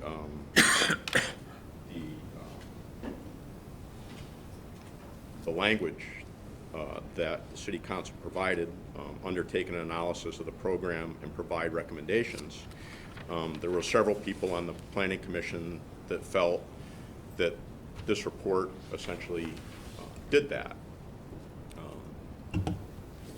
I think it still needs a little bit of review and some tweaking of the recommendations, but part of the commission felt that the report met the requirements and the tasking of the City Council. Other members of the Planning Commission felt that the objective of the City Council was to have written regulations by the end of the process. So at that point, we felt that it would be a good idea to come in to the council, let you take a look at the status of where the TDR committee is at, and then provide some direction as to whether, essentially this is kind of there and we just need to tweak it, polish the apple, get it done, and turn it in, or whether there was something a lot more comprehensive that the council was looking for. And so in our meeting where we discussed this, we decided to hold off on making any final comments and moving forward until we got some direction on exactly what the product was that you're looking for. And so in the memo, the requested feedback, item 1 is essentially, is the report as written meet the direction that you were looking for? And if it does, we'll move forward with tweaking out the recommendations and stuff. If it doesn't, then we'd like a little more guidance on exactly what you're looking for and prioritization on how to get there. So. Okay. Megan? I would like once we have the open space report and ideally the earth economics report, either bolstering or not bolstering the open space report's recommendations, for there to be on your committee, your planning commission committee, a discussion of which areas should be the receiving areas outside of the southeast quadrant. That's what I see as the ultimate outcome, and then that would require some changes within the LDRs. Which is what you're recommending in option 4, yeah? Yes, option 4, which is the recommended option by the TDR committee, is essentially to expand both the sending and the receiving areas. But the question is whether to proceed with, writing the regulation before the end of interim zoning. And I would think you're going to have the we would be receiving the open space report in January. Earth economics, we have a smaller job for them to perform. Could they move that up to February by any chance, Kevin? Did you talk about Their deadline was still February. Still February.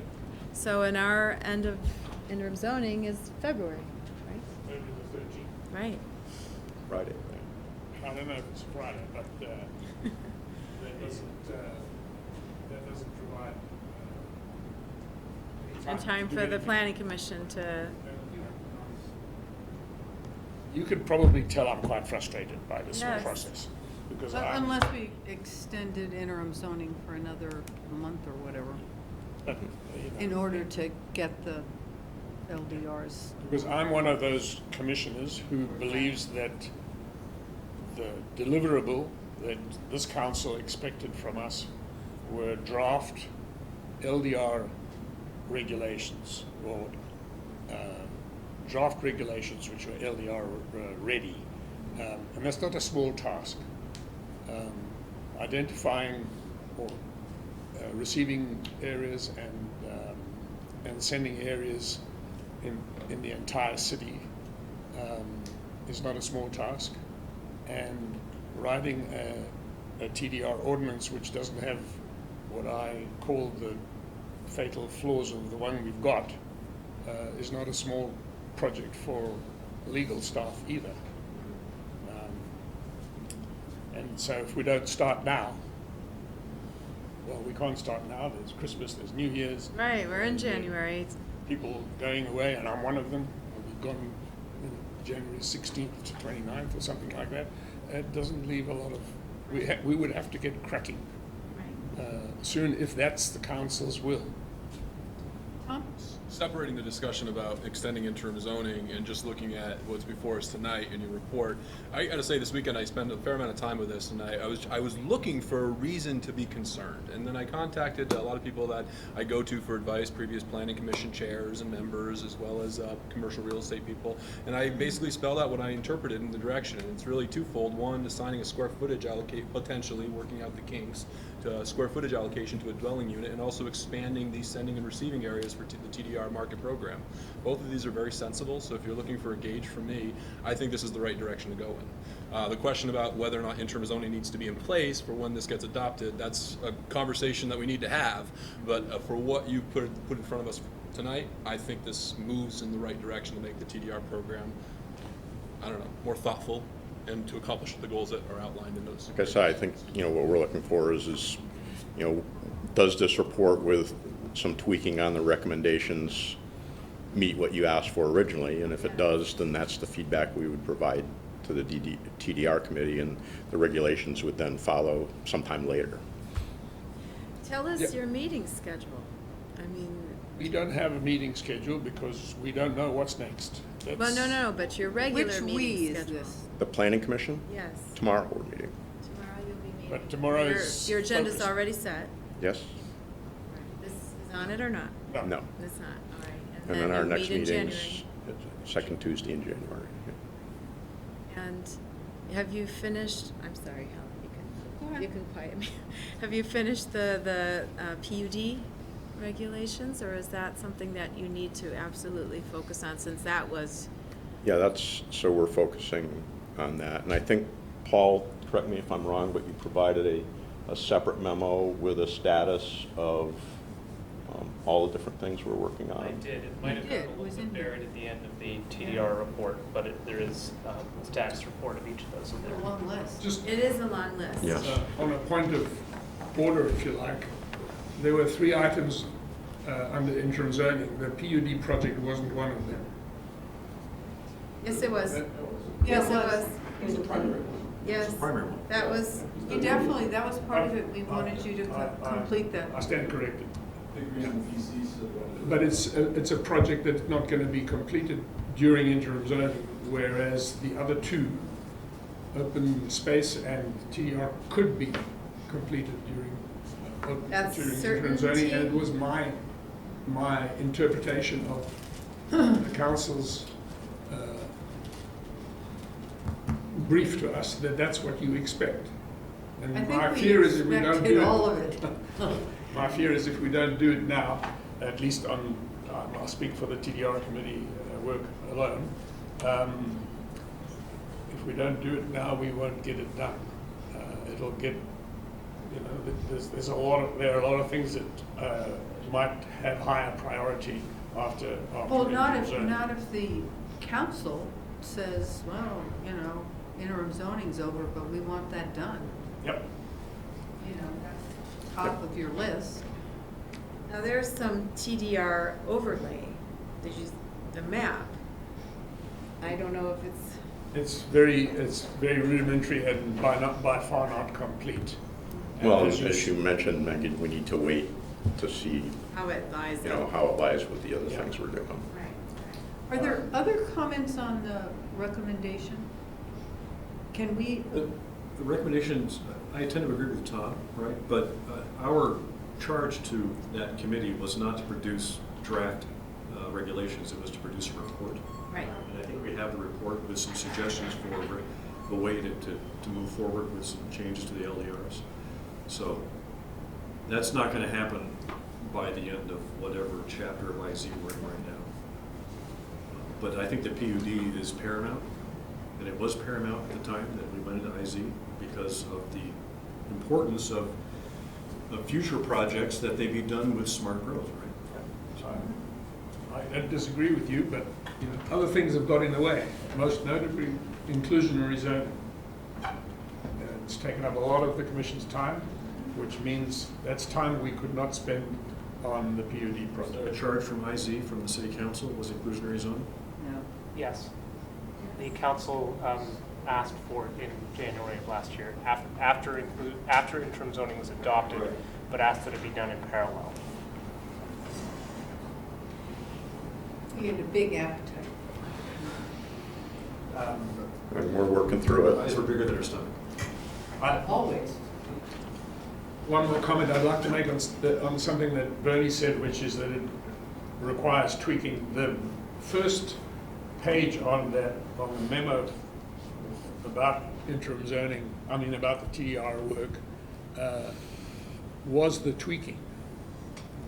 The committee asked the commission for some comment and guidance on the report that was presented in July, and they eventually produced that one which has got some of our comments in red. Right, but the commission, in the last meeting that we discussed this, there were commissioners that had some additional questions that we're holding off on, so. But they haven't been put to the committee yet. So, Right, that's the tweaking. so the question I have based on this report, though, is you wanted to have some kind of broker, right, in the city, staff, I'm assuming, to be able to bring the sellers and the buyers together and keep track, and how feasible is that? I hear crickets.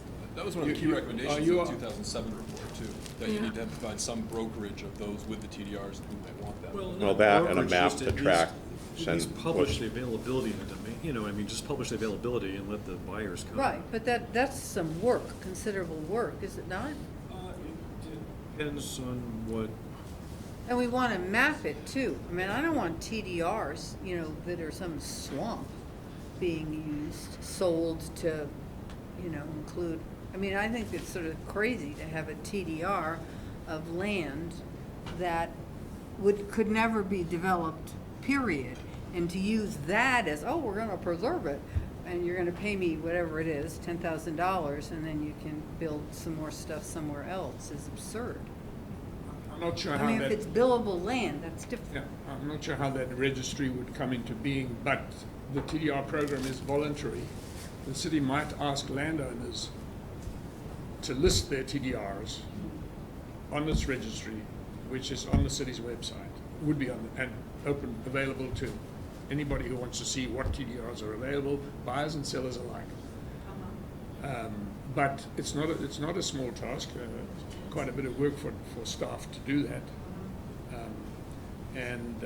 But that could be, the DRB would have access to that, so if someone came in and needed to have TDRs, you could at least look it up, right, and say, this TDR is not a. You could put TDRs on Craigslist right now if you want to. On Craigslist, if you want. Sure, There's sure. nothing to forbid you. You can put it on Front Porch Forum and say, I've got 12. I mean, there's obviously been no problem in the past of buyers and sellers meeting for TDRs that have been purchased for the possible future use. Because I haven't heard any complaints from developers saying they can't find them, they don't know who to go to. Has anybody heard complaints like that? Yes. Who have you heard that from? From some of the developers that I spoke to, which the comments are there in this report, but some of them said it's difficult. It's difficult to find where the TDRs are. Do something, you go to the records book and find out who owns all the land in the sending areas, and you just call them up and say, hey, I need 31 units. You want to sell them? It just boggles my mind how, I know the statute requires, or asks that this type of balance be made. Requires that, that the buyers and sellers, or whatever it is, but. Actually, the statute doesn't say that, but every other city manager or Wait, so I spoke to, I thought it did say that. it says you have to have a map. A map? Yeah. Okay. It doesn't say you have to have a registry or a bank. Okay, No, right. no, but you have to have a map that says this is the acre or the .83, whoever came up with that. That wasn't just an acre. That I'm selling, right? And I only can sell it once, presumably. But I know that we haven't yet officially submitted the report, the Open Space IZ Committee. But the draft is there for all to see.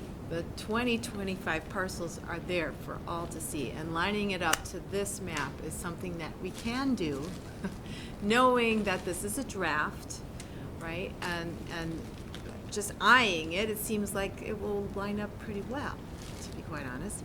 And so that's one thing. The other question I had was with regard to the commercial, which is something I asked long ago and was told that commercial was out of the question. And I don't see in the Vermont statute anything prohibiting us from using TDRs for commercial. And this is something that you brought up, right? The report mentioned that big cities do it for commercial. Yes. New York Right. City.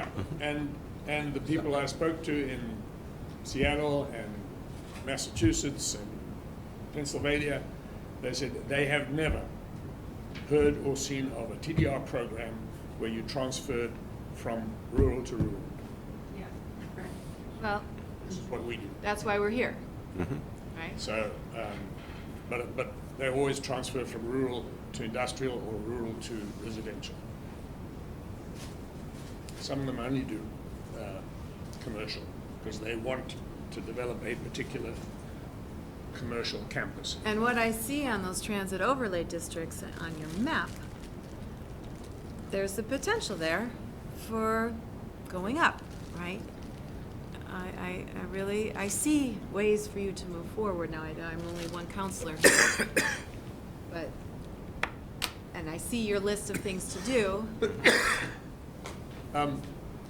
It involves maybe picking the places that we want as receiving and the places that we want as sending might be the simpler of the tasks ahead of us, because once you've done that, there are zoning changes particularly if you want to give density bonuses for the use of TDRs. And zoning is not simple. So it's a lot of work to implement the recommendations in option 4. That's just a list of recommendations, but the underlying work is significant. But what We is want to your, get it done right. in terms of the planning commission? Megan suggested, well, you have the draft of the open space that says these are the 23 or 5 parcels. How many is it, 23? 20 is 20 and 25. And so there they are on a map, and you see how big they are and where they are. Before that's kind of adopted, if that's what they do, you can't move forward on some of this work? The TDR work? Yes. Yeah, well, I think that's part of the, the tweaking of this report is to better define, the sending and receiving areas. Using that draft Right. report that presumably might have a few more tweaks, but you're probably not going to change the property, Yep. as the basis for that conversation. Yep, I think that's possible. So that I think the major line it question up is. so you could go forth and do that Yep. in early January. Or start it or something. Yep. Paul? Just wanted to sort of put a framework around, the Planning Commission did receive a presentation from Alan Strong last week on the top parcels, and it's an excellent product that the committee's done. They did not, as I understand it, in their recommendations, recommend what should be done with these properties. Should they be regulated? Should they be purchased fee simple? Should it be some of the property or all the property? And so there are some significantly large properties contained within that list. And so I just wanted to make sure that as you're having this discussion, Michael's alluded a couple times to this being a significant work product. Realistically, some broad policy recommendations by early spring and possibly regulations in fall of 2020, just to be sort of realistic on the time frame, because each one of the receiving zones has neighborhoods around them.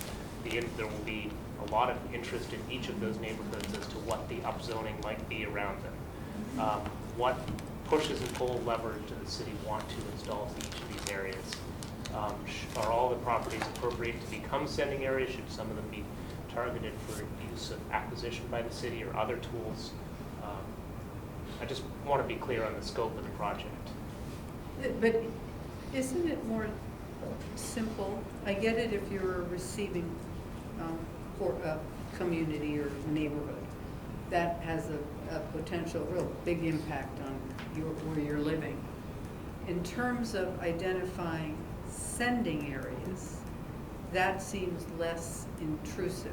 Right. Particularly if you're not eliminating TDR, so you have 25 acres and, you've been telling everyone you're banking on selling the TDRs to send your kids to college. Someone had testified, I guess, to your committee. But that could still go forward. It's who receives them. Sending areas identification of sending areas may involve rezoning or downzoning, for example, if it's a sending area of a particular That's a parcel. downzoning to be a sending area only? It means, Could be? Currently, little to no development is allowed in any area that's a sending area. That's the purpose. They went from being allowed to be built upon to becoming essentially a conservation property. So the development potential could be significantly reduced on some properties. But the value in terms of TDRs remains. Right? So you have 25 at 0.83 acres. I don't know how many, you have 25 acres. That's it. How many TDRs? But that's a lot. I was supportive of expanding the receiving areas so that there would be less congestion pressure on just the SEQ. Yeah, So me that's too. why I'm open Yes. and I support But I'm expanding just- the receiving areas. As we're Yeah. sending, Right, but I'm just identifying, one of the ways you conserve land as open space is to identify it as a sending only. area. That's And right. so But that would be just one tool for that, conserving yes, those but I'm 20 just properties or whatever. wondering if that is something that can be adopted or approved before you actually have the receiving communities and all of this stuff. I just was gonna say, Please being tell on, the sorry, folks Monica at home who you are. Monica Ostby, and I'm on both the TDR committee and the planning commission. I would think that it doesn't matter if the actual list from the open spaces is finalized or not. The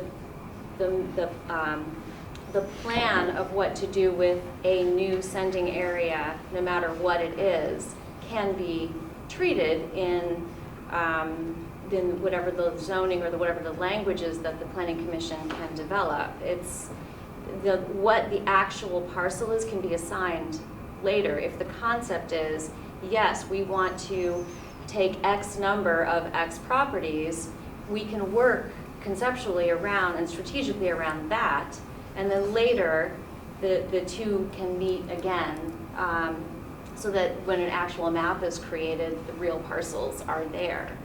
But by starting now and just understanding that yes, generally there's a general consensus that some parcels will be converted over to sending only, that will give the Planning Commission enough to work with, I would think, at this point. And then again, when the Open Space Committee is finalized, then we can specifically connect the geography. Paul, do you think that's accurate? In terms of how you can manage? Yeah, I mean, looking at this from a framework perspective,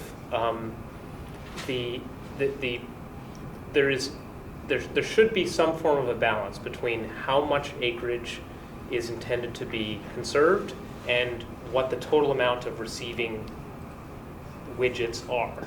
And so figuring out that balance can be done without knowing the final elements of what the sending are. Ultimately, there will need to be, policy decisions made around each of the sending areas and each of the receiving areas as to what gets downzoned and what gets either upzoned or upzoned with restrictions. Roseanne, do you have a little comment? I'm just approaching this from a very macro view. So you enacted interim zoning to do three major things: the open space, the TDR, and the PUD. And I'm sure the goal was to have all of those analysis and reports done before interim zoning. The Planning Commission had the PUD, and I don't believe that's done yet, because they weren't just working on PUDs, and inclusionary zoning and other matters came to them. So in the course of the interim zoning period, that was not done. But if you look back, and let's assume it was done, I mean, they've identified it. Let's assume the open space report's done, the TDR report is done. This is right exactly where we were in 2014. When we had we had an open space committee, we had SUSAG and so forth. The reports were all done. The people we hired, the experts to write them, had written the reports. And in some cases, they even drafted the language to be incorporated into our LDRs. And we're 5 years later, and that hasn't happened. I'm just trying to say, if you don't do it now, who's going to do it? I mean, because the Plan Commission has so much work to do just doing planning.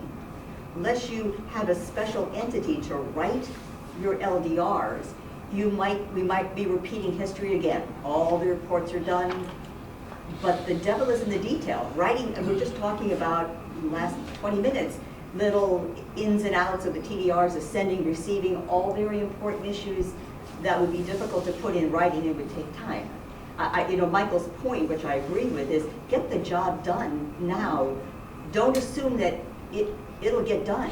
I mean, it didn't after the last IC. So just a cautionary tale that if you're going to do it, finish it, Because there are no more. I don't disagree. I mean, unless you want to convene the volunteers back to write, LDRs, but most people, civilians, are not skilled in how to write, zoning documents. I'm just I just see it happening again, you know. Chair, I mean, the question before you is the TDR committee's work done with the presentation of this report, or is that your expected deliverable, or is the TDR committee's work not done because we have not produced draft regulations to implement the recommendations that were made? I think we asked that that be done, Not by the TDR committee. not by the TBR. I think the planning commission has to develop the LDRs. So I guess on that question, I read the report, I thought it was really helpful to read. You included all the minutes and everything, and it was very informative, at least what I got. There was a lot of reading, but it was really informative. And I concur personally with the recommendation of 4. I mean, I have some other things, as I've stated, to use land that can never be developed as a trade for greater growth somewhere else, I think is abusing the system and should be illegal. But that's a different, I mean, I guess when you craft the LDRs, you can make that clear that we're not suggesting that you can preserve something that's already preserved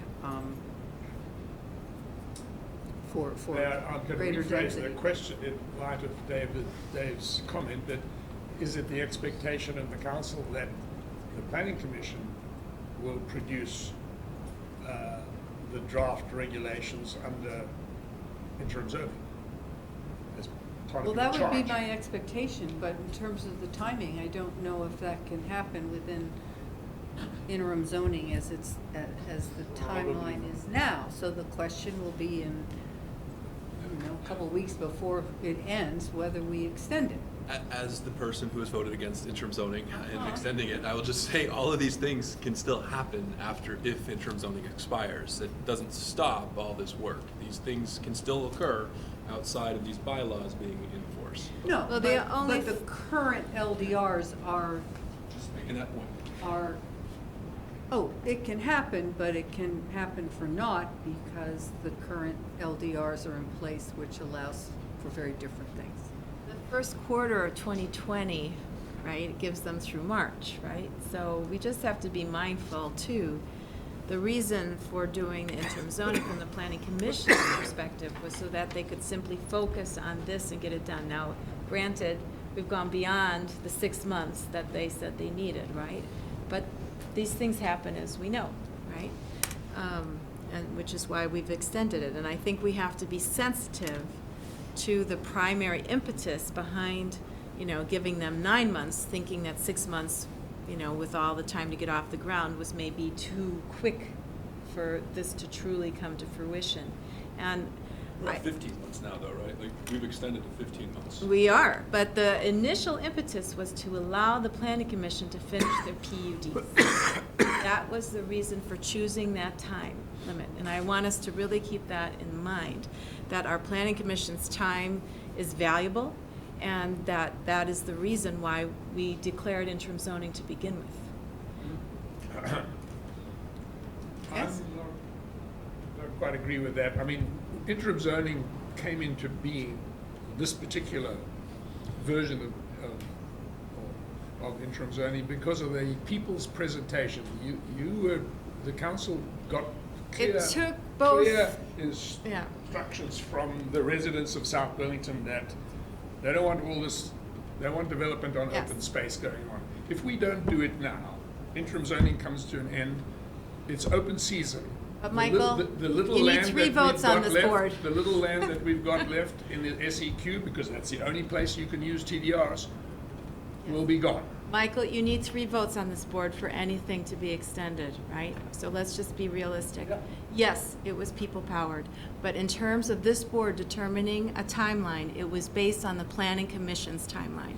And that is what I want to remind the people who are going to be voting whether or not to extend, Yeah. right? Okay?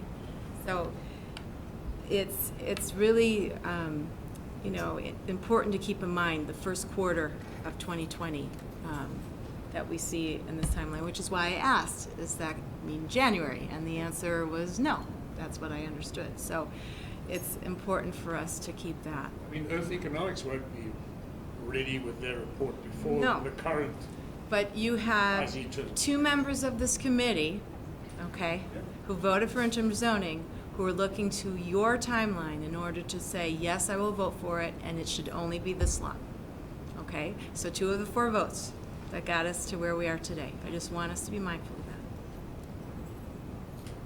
So are we in agreement that the TDR committee has completed their work and that this report we can task? Yes, and you were the first to complete it. Well, I would just comment that Yeah. the, July the 30th. Space Committee's got this. You're not done you know, yet. the planning commission is still reviewing it, and we may have minor comments on it, Okay. but What I want to make clear for the public, because this TDR keeping track of, and it's all very, you know, it's too hazy. It's too, you know, it's like mud. We have in the records, I'm assuming, some list of who has TDRs, who has sold TDRs, who has purchased TDRs. This can be found. I mean, it's not only Tim going to, you know, look at the properties and going and calling those landowners. We have records, right, in our vault, right? I would defer to Yes. Paul. I would say Yes. yes. So just to be clear, every under the state law, all TDRs that are transferred through development review must be recorded in the land records with a plat. So there is an exact location of every TDR that has moved from parcel A to parcel B. In addition to that, But for each move, there's a location, or they're all centralized? with each move, the state law says that, let's say a house is built in the Rye neighborhood, which use TDRs. When they trip the point when they need TDRs, it must be recorded in the land records exactly where those came from, along with a deed restricting that parcel from future development. Survey. In a survey. So, Within the land. for example. That portion of the parcel. Right, so there's a Okay. portion of the Eau Claire parcel that has a exact portion of where TDRs have been, the term that the state uses, severed. They've been removed from development. Separate from that, so that we maintain. Separate from that, with the work, thanks to Tom Bailey and Michael, we have a list of, using our GIS mapping essentially, all of the land that is within the Natural Resource Protection District, and approximate or close to how many acres exists in each one of those, which would provide an overall close estimate of the amount of TDRs available. Sometimes they get severed, as I just used as an example. In some cases, they get used within a development. So the South Point neighborhood, for instance, all the homes are relatively close to Spear Street. They used up all the TDR potential from the eastern portion of their property. So we have to account for that, and that we have in a parcel by parcel basis, but that thanks to Michael and Tom, we've got a pretty good handle on across the board. And Paul, who did a very, very detailed analysis, which none of us would have been able to do. So have we answered your question? I think so. Yeah. I don't know. I'm not sure that Bernie has answered my question, because the tweaking, this was the tweaking, Bernie. well, we can talk about Yeah, that separately. so, But you remember in the planning commission meeting where you presented this, Art in particular had some comments. He wrote this. Okay. Yeah. So the process going forward then, so just so I understand this, so we've kind of said to you, you're looking at the TDR their final report. Mhm. The planning commission might make some adjustments or tweaks to that final report. Does that then come to us, or have we looked at it and said, you know, we like the, you know, number 4, and I would expect that if the planning commission had any final changes, that you'd present it? we would let the TDR committee know these are the specific things that we would like you to add, subtract, flesh out.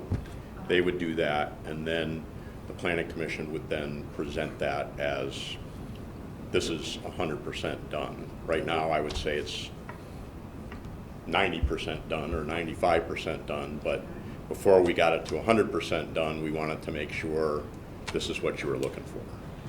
The one question I have for Michael, Monica, and Tim are the business uses not currently permitted as part of your recommendation, right? The map uses TDRs in conjunction with current zoning to increase residential density and in some cases business uses not currently permitted. What does that refer to? That might refer to, correct me if I'm wrong here, that maybe in a commercial property, the allowable lot density is 50%. You can build on 50% of the lot. However, with each TDR that you buy, you can get another 10,000 square feet. Gotcha. All right, But I thought we were limited by the statute to units only, to residential units. So we have to be the careful about statute what. doesn't refer to is- residential units as you copied No, we it. talked about Statute. multiple. It could be Talks. density, lot coverage, or other measurements of bulk. Those are the options. Bulk? Bulk. Like Bulk going could be height, up? it could be square footage, it could be building coverage, those are the restrictions. Density, square footage, and bulk. There might be a requirement in a zone that you can only have 3 stories. Right, Yes. so bulk is going up. So Is that what you mean? Good. Bulk could be going up, it could be going out, it could be, it's broadly written to be the things that measure the size of something. But it can't be, for instance, one use versus another use. Okay. Restaurants but not offices. The allowance of it has to be an amount of something. Does that make sense? Yes. So I have density, square footage, and bulk, meaning height and lot coverage. Amen. I'm so glad. Yes to that. Okay, Good. We good? I think we're good. All right. Roseanne? Just one Thank you. question. You asked the question, but I never heard the answer. Is the PUD done? I mean, we know about open space. No, we the know about- PUD is not done. So that's not done either. First quarter of 2020. That's when that will be That's done. close to being done, Okay. correct, Paul? I just- Yes. Yeah, it just isn't quite done. Right. Working, Something for the new working to year. meet the deadline. Thank you. Okay, thank you very Good. much. Thank you very much, appreciate it. It is, and all for free. Thank you to our volunteers. We need to do more things for our volunteers. Yes, we do. Helen brings cookies. I bring cookies. I saw those. What do you do? Open up. I'm just asking, I'm just wondering, please pass Go them back to around. volunteers. Okay, moving on to item 13. This is the review and possibly approve the errors and omissions report from the tax assessor for the 2019 grand list. Did we have it in our packet? No. Oh, okay. I was thinking. Well, I didn't remember reading it, so I was like, oh, okay. So Todd had shared this listing with me. I didn't ask him to be here tonight because there's nothing that represents any change in value. But it's merely corrections, misspellings, wrong address, those types of comments. But there's a requirement of our charter for the grand list. These corrections need to be approved by the city council every year. So there are some on the back as well. And that's kind of the short list. As you can remember, we've had years that this has been 8 or more pages long. Are these new rental properties when the mailing address changes?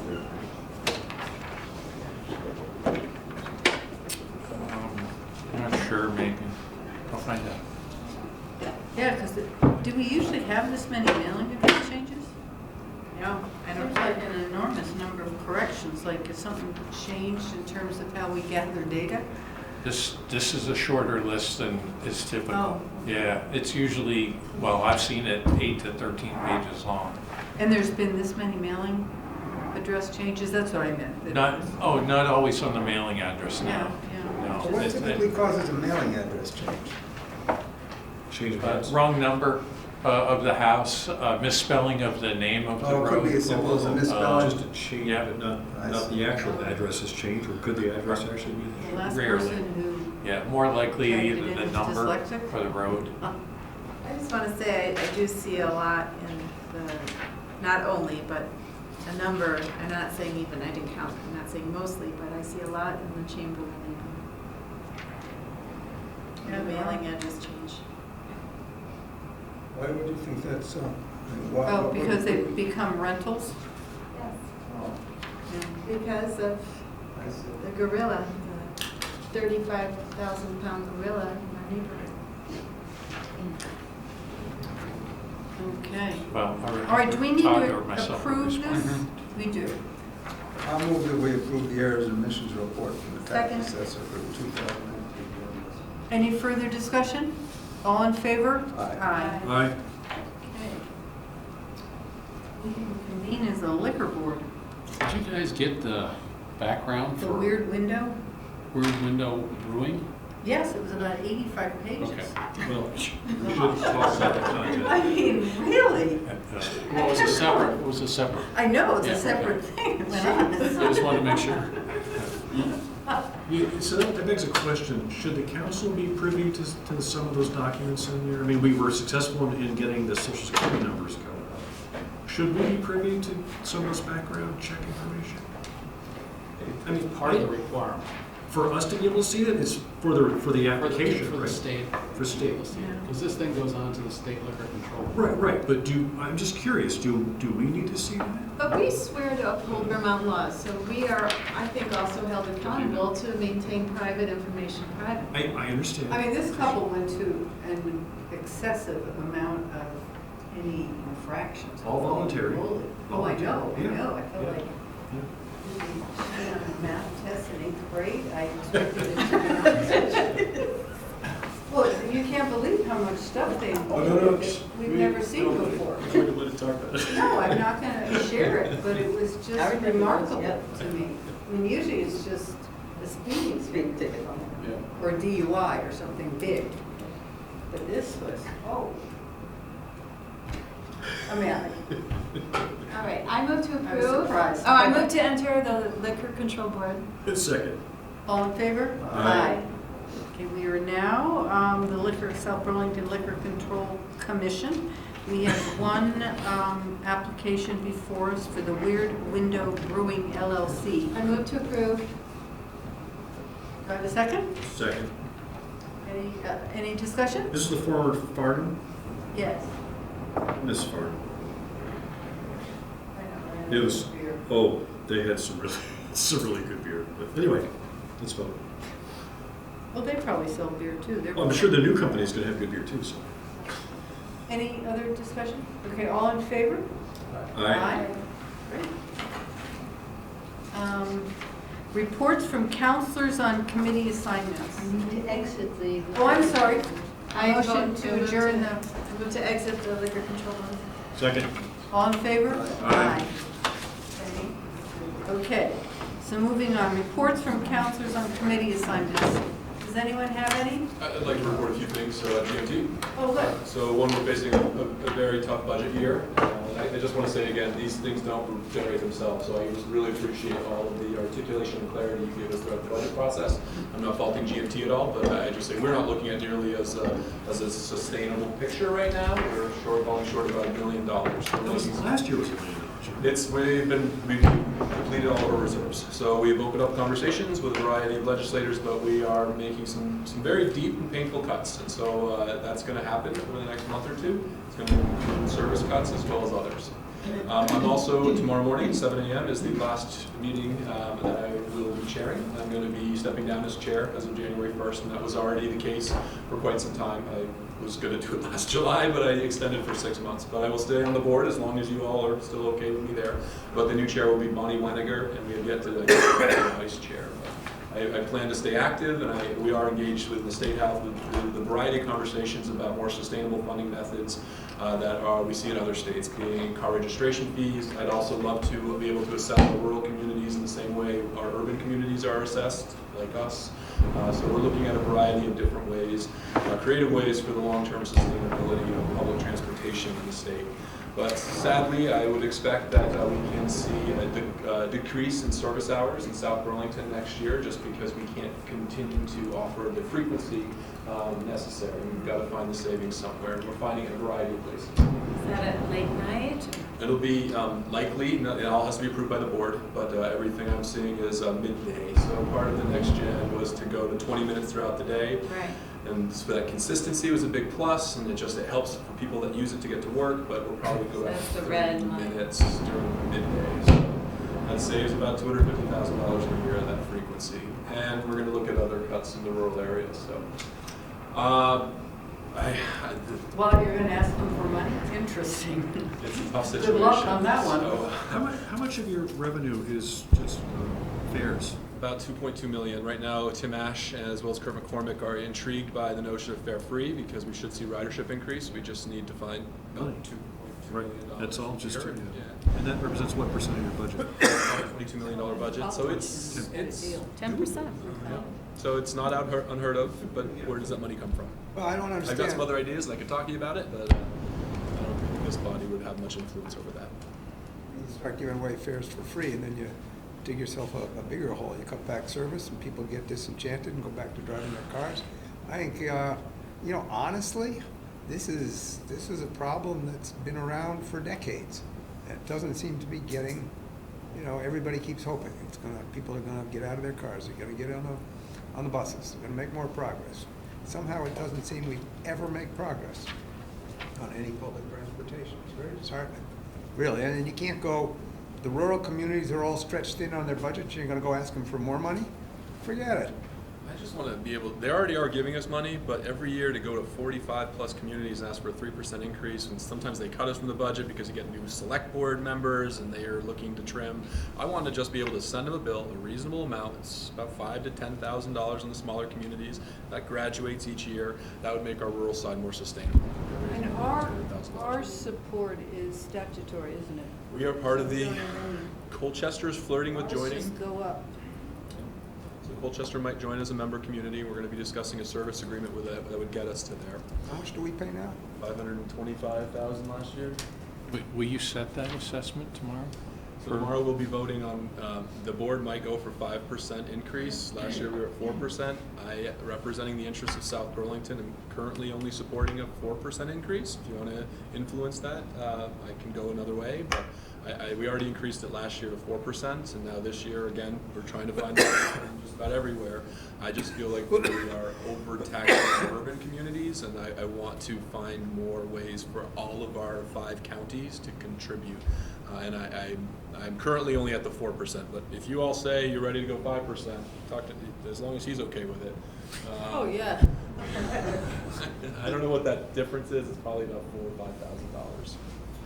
Well, I commend you for the attempt you've made. It's most unfortunate. I love the bus. I have to follow up on what you said, which was very disheartening, and we can't leave it on that note. I have to say that when it's horrible weather outside, I am so glad to just go on the bus. I let someone else deal with the mess, deal with the traffic. I can sit, I can read, I can do my emails. I am in a warm, comfortable environment. I love the bus. Yes, and I love your new routes. I love the next gen. I can go from 20 to 30 minutes. I think that's reasonable. But I find it to be just an duh. Well, all I'm saying is it's been a battle we've been fighting for years and years and years. I remember back in the House Transportation Committee 30 years ago, same discussions, same arguments, same problems, same challenges, and it just is. It's just a matter of seeing the light. To me, it was a matter of seeing the light, because I was someone stuck in my car with my little parking sticker, getting through all that bottleneck to get to UVM for years, right? And all of a sudden, they made parking much more difficult at UVM. I said, let me try. and it was like, why haven't I been doing this since day one? This is a dream. It is it is. You should just lobby the State House to increase the gas tax by 75 cents. So for what it's Use worth, some of that for GNT. For what it's worth, ridership is finally increasing, but we had 4 declining years. And to your point, ridership on public transportation tracks exactly inversely to gas prices and the economy. So, Sure. well, I think it was inverse. The better the economy, the less they take. So to your point, increased gas prices, the gas taxes, people will take public transportation more. Or if we have a major economic downturn, that would really help out. Yeah. Hard to root for that, though. Root for that, yeah. Well, Yeah. I mean, Things are finally increasing. I do want to make that clear. We're up, I think, 6 or 7% ridership, but there was 4 solid years of double-digit declines Well, that year the Even in gas Chittenden went, County? across the board. the year the gas went over $4. Do you have any recollection what happened? I'm just curious. Public transportation was at an all-time high, if I recall correctly. the whole Okay. paradigm. But I've used up a lot of time on this. I just thought I'd give you some heads up and. No, thanks. Okay. Well, no, it's worth $5,000 to spend some time. I mean, I would like you to stay at 4% if you can, personally. I don't know. There might be a majority of voters to go to 5, but Well, I get that, but I think that's where I am. I mean, do you want some, like a little vote or something? Are people have a wishing worksheet I for can it to go up to 5% or not? It might anyway. I just to put it out there, when I at a conference in Washington DC, free transportation, Georgetown free transportation, and they did that after some kind of catastrophe. Was it? And I'm sorry, I've been grading for weeks on end, so I cannot, and we don't need to dwell, but it's something that municipalities do invest in. It is part of the plan to create, an environmental plan and a smart energy plan. So if it's $4,000 or $5,000, I tend to say I'd go for 5. Burlington still has that part of, now it's the Purple Line, it's still number 11. They still have it on the bus. That's free, going up to the hospital from, the Old North, or is it the New North End where it starts? I can't remember. But that's because it serves a purpose. It serves a social purpose, and there's something to that. So it actually, it will only be about 3,000, but it will be a larger So increase because we're 3,000. recalculating it. But the 4 or 5% difference, 3,000. 3,000. That and the other option, I'd go for 3,000. It would be 3,000 more than what we pay now. So 311,000 plus the ADA. And the ADA assessments add to another 200? That we can't much control. Well, you're the chair at the moment, and you've been watching this more closely than anybody else. So I value your opinion. What do you think we should do? I want to stay at You want to stay 4% at for the 4. following reason. I have a letter from our auditor, who is Ron Smith, who we all know, and he wrote a very nice letter. He's been with us for 8 years, that he too sees our unsustainable financial picture, and he looks to the funding formula for the rural communities. That it is unsustainable since we merged in 2009. We need to extend the same methodology that we use for the urban communities for our entire service network, but that didn't happen. So he wrote a letter saying we need to look at our birthright, open up our charter, and find a fairer funding method across our entire service region. So I'm at 4% because I want to put pressure on that, but I also want GMT to succeed. So I'm on the Sure, bubble right. here, and I didn't want to be the deciding vote tomorrow, is what I was kind of hoping. You had said you felt we should go to 5%. I've gone with that, but you're the expert.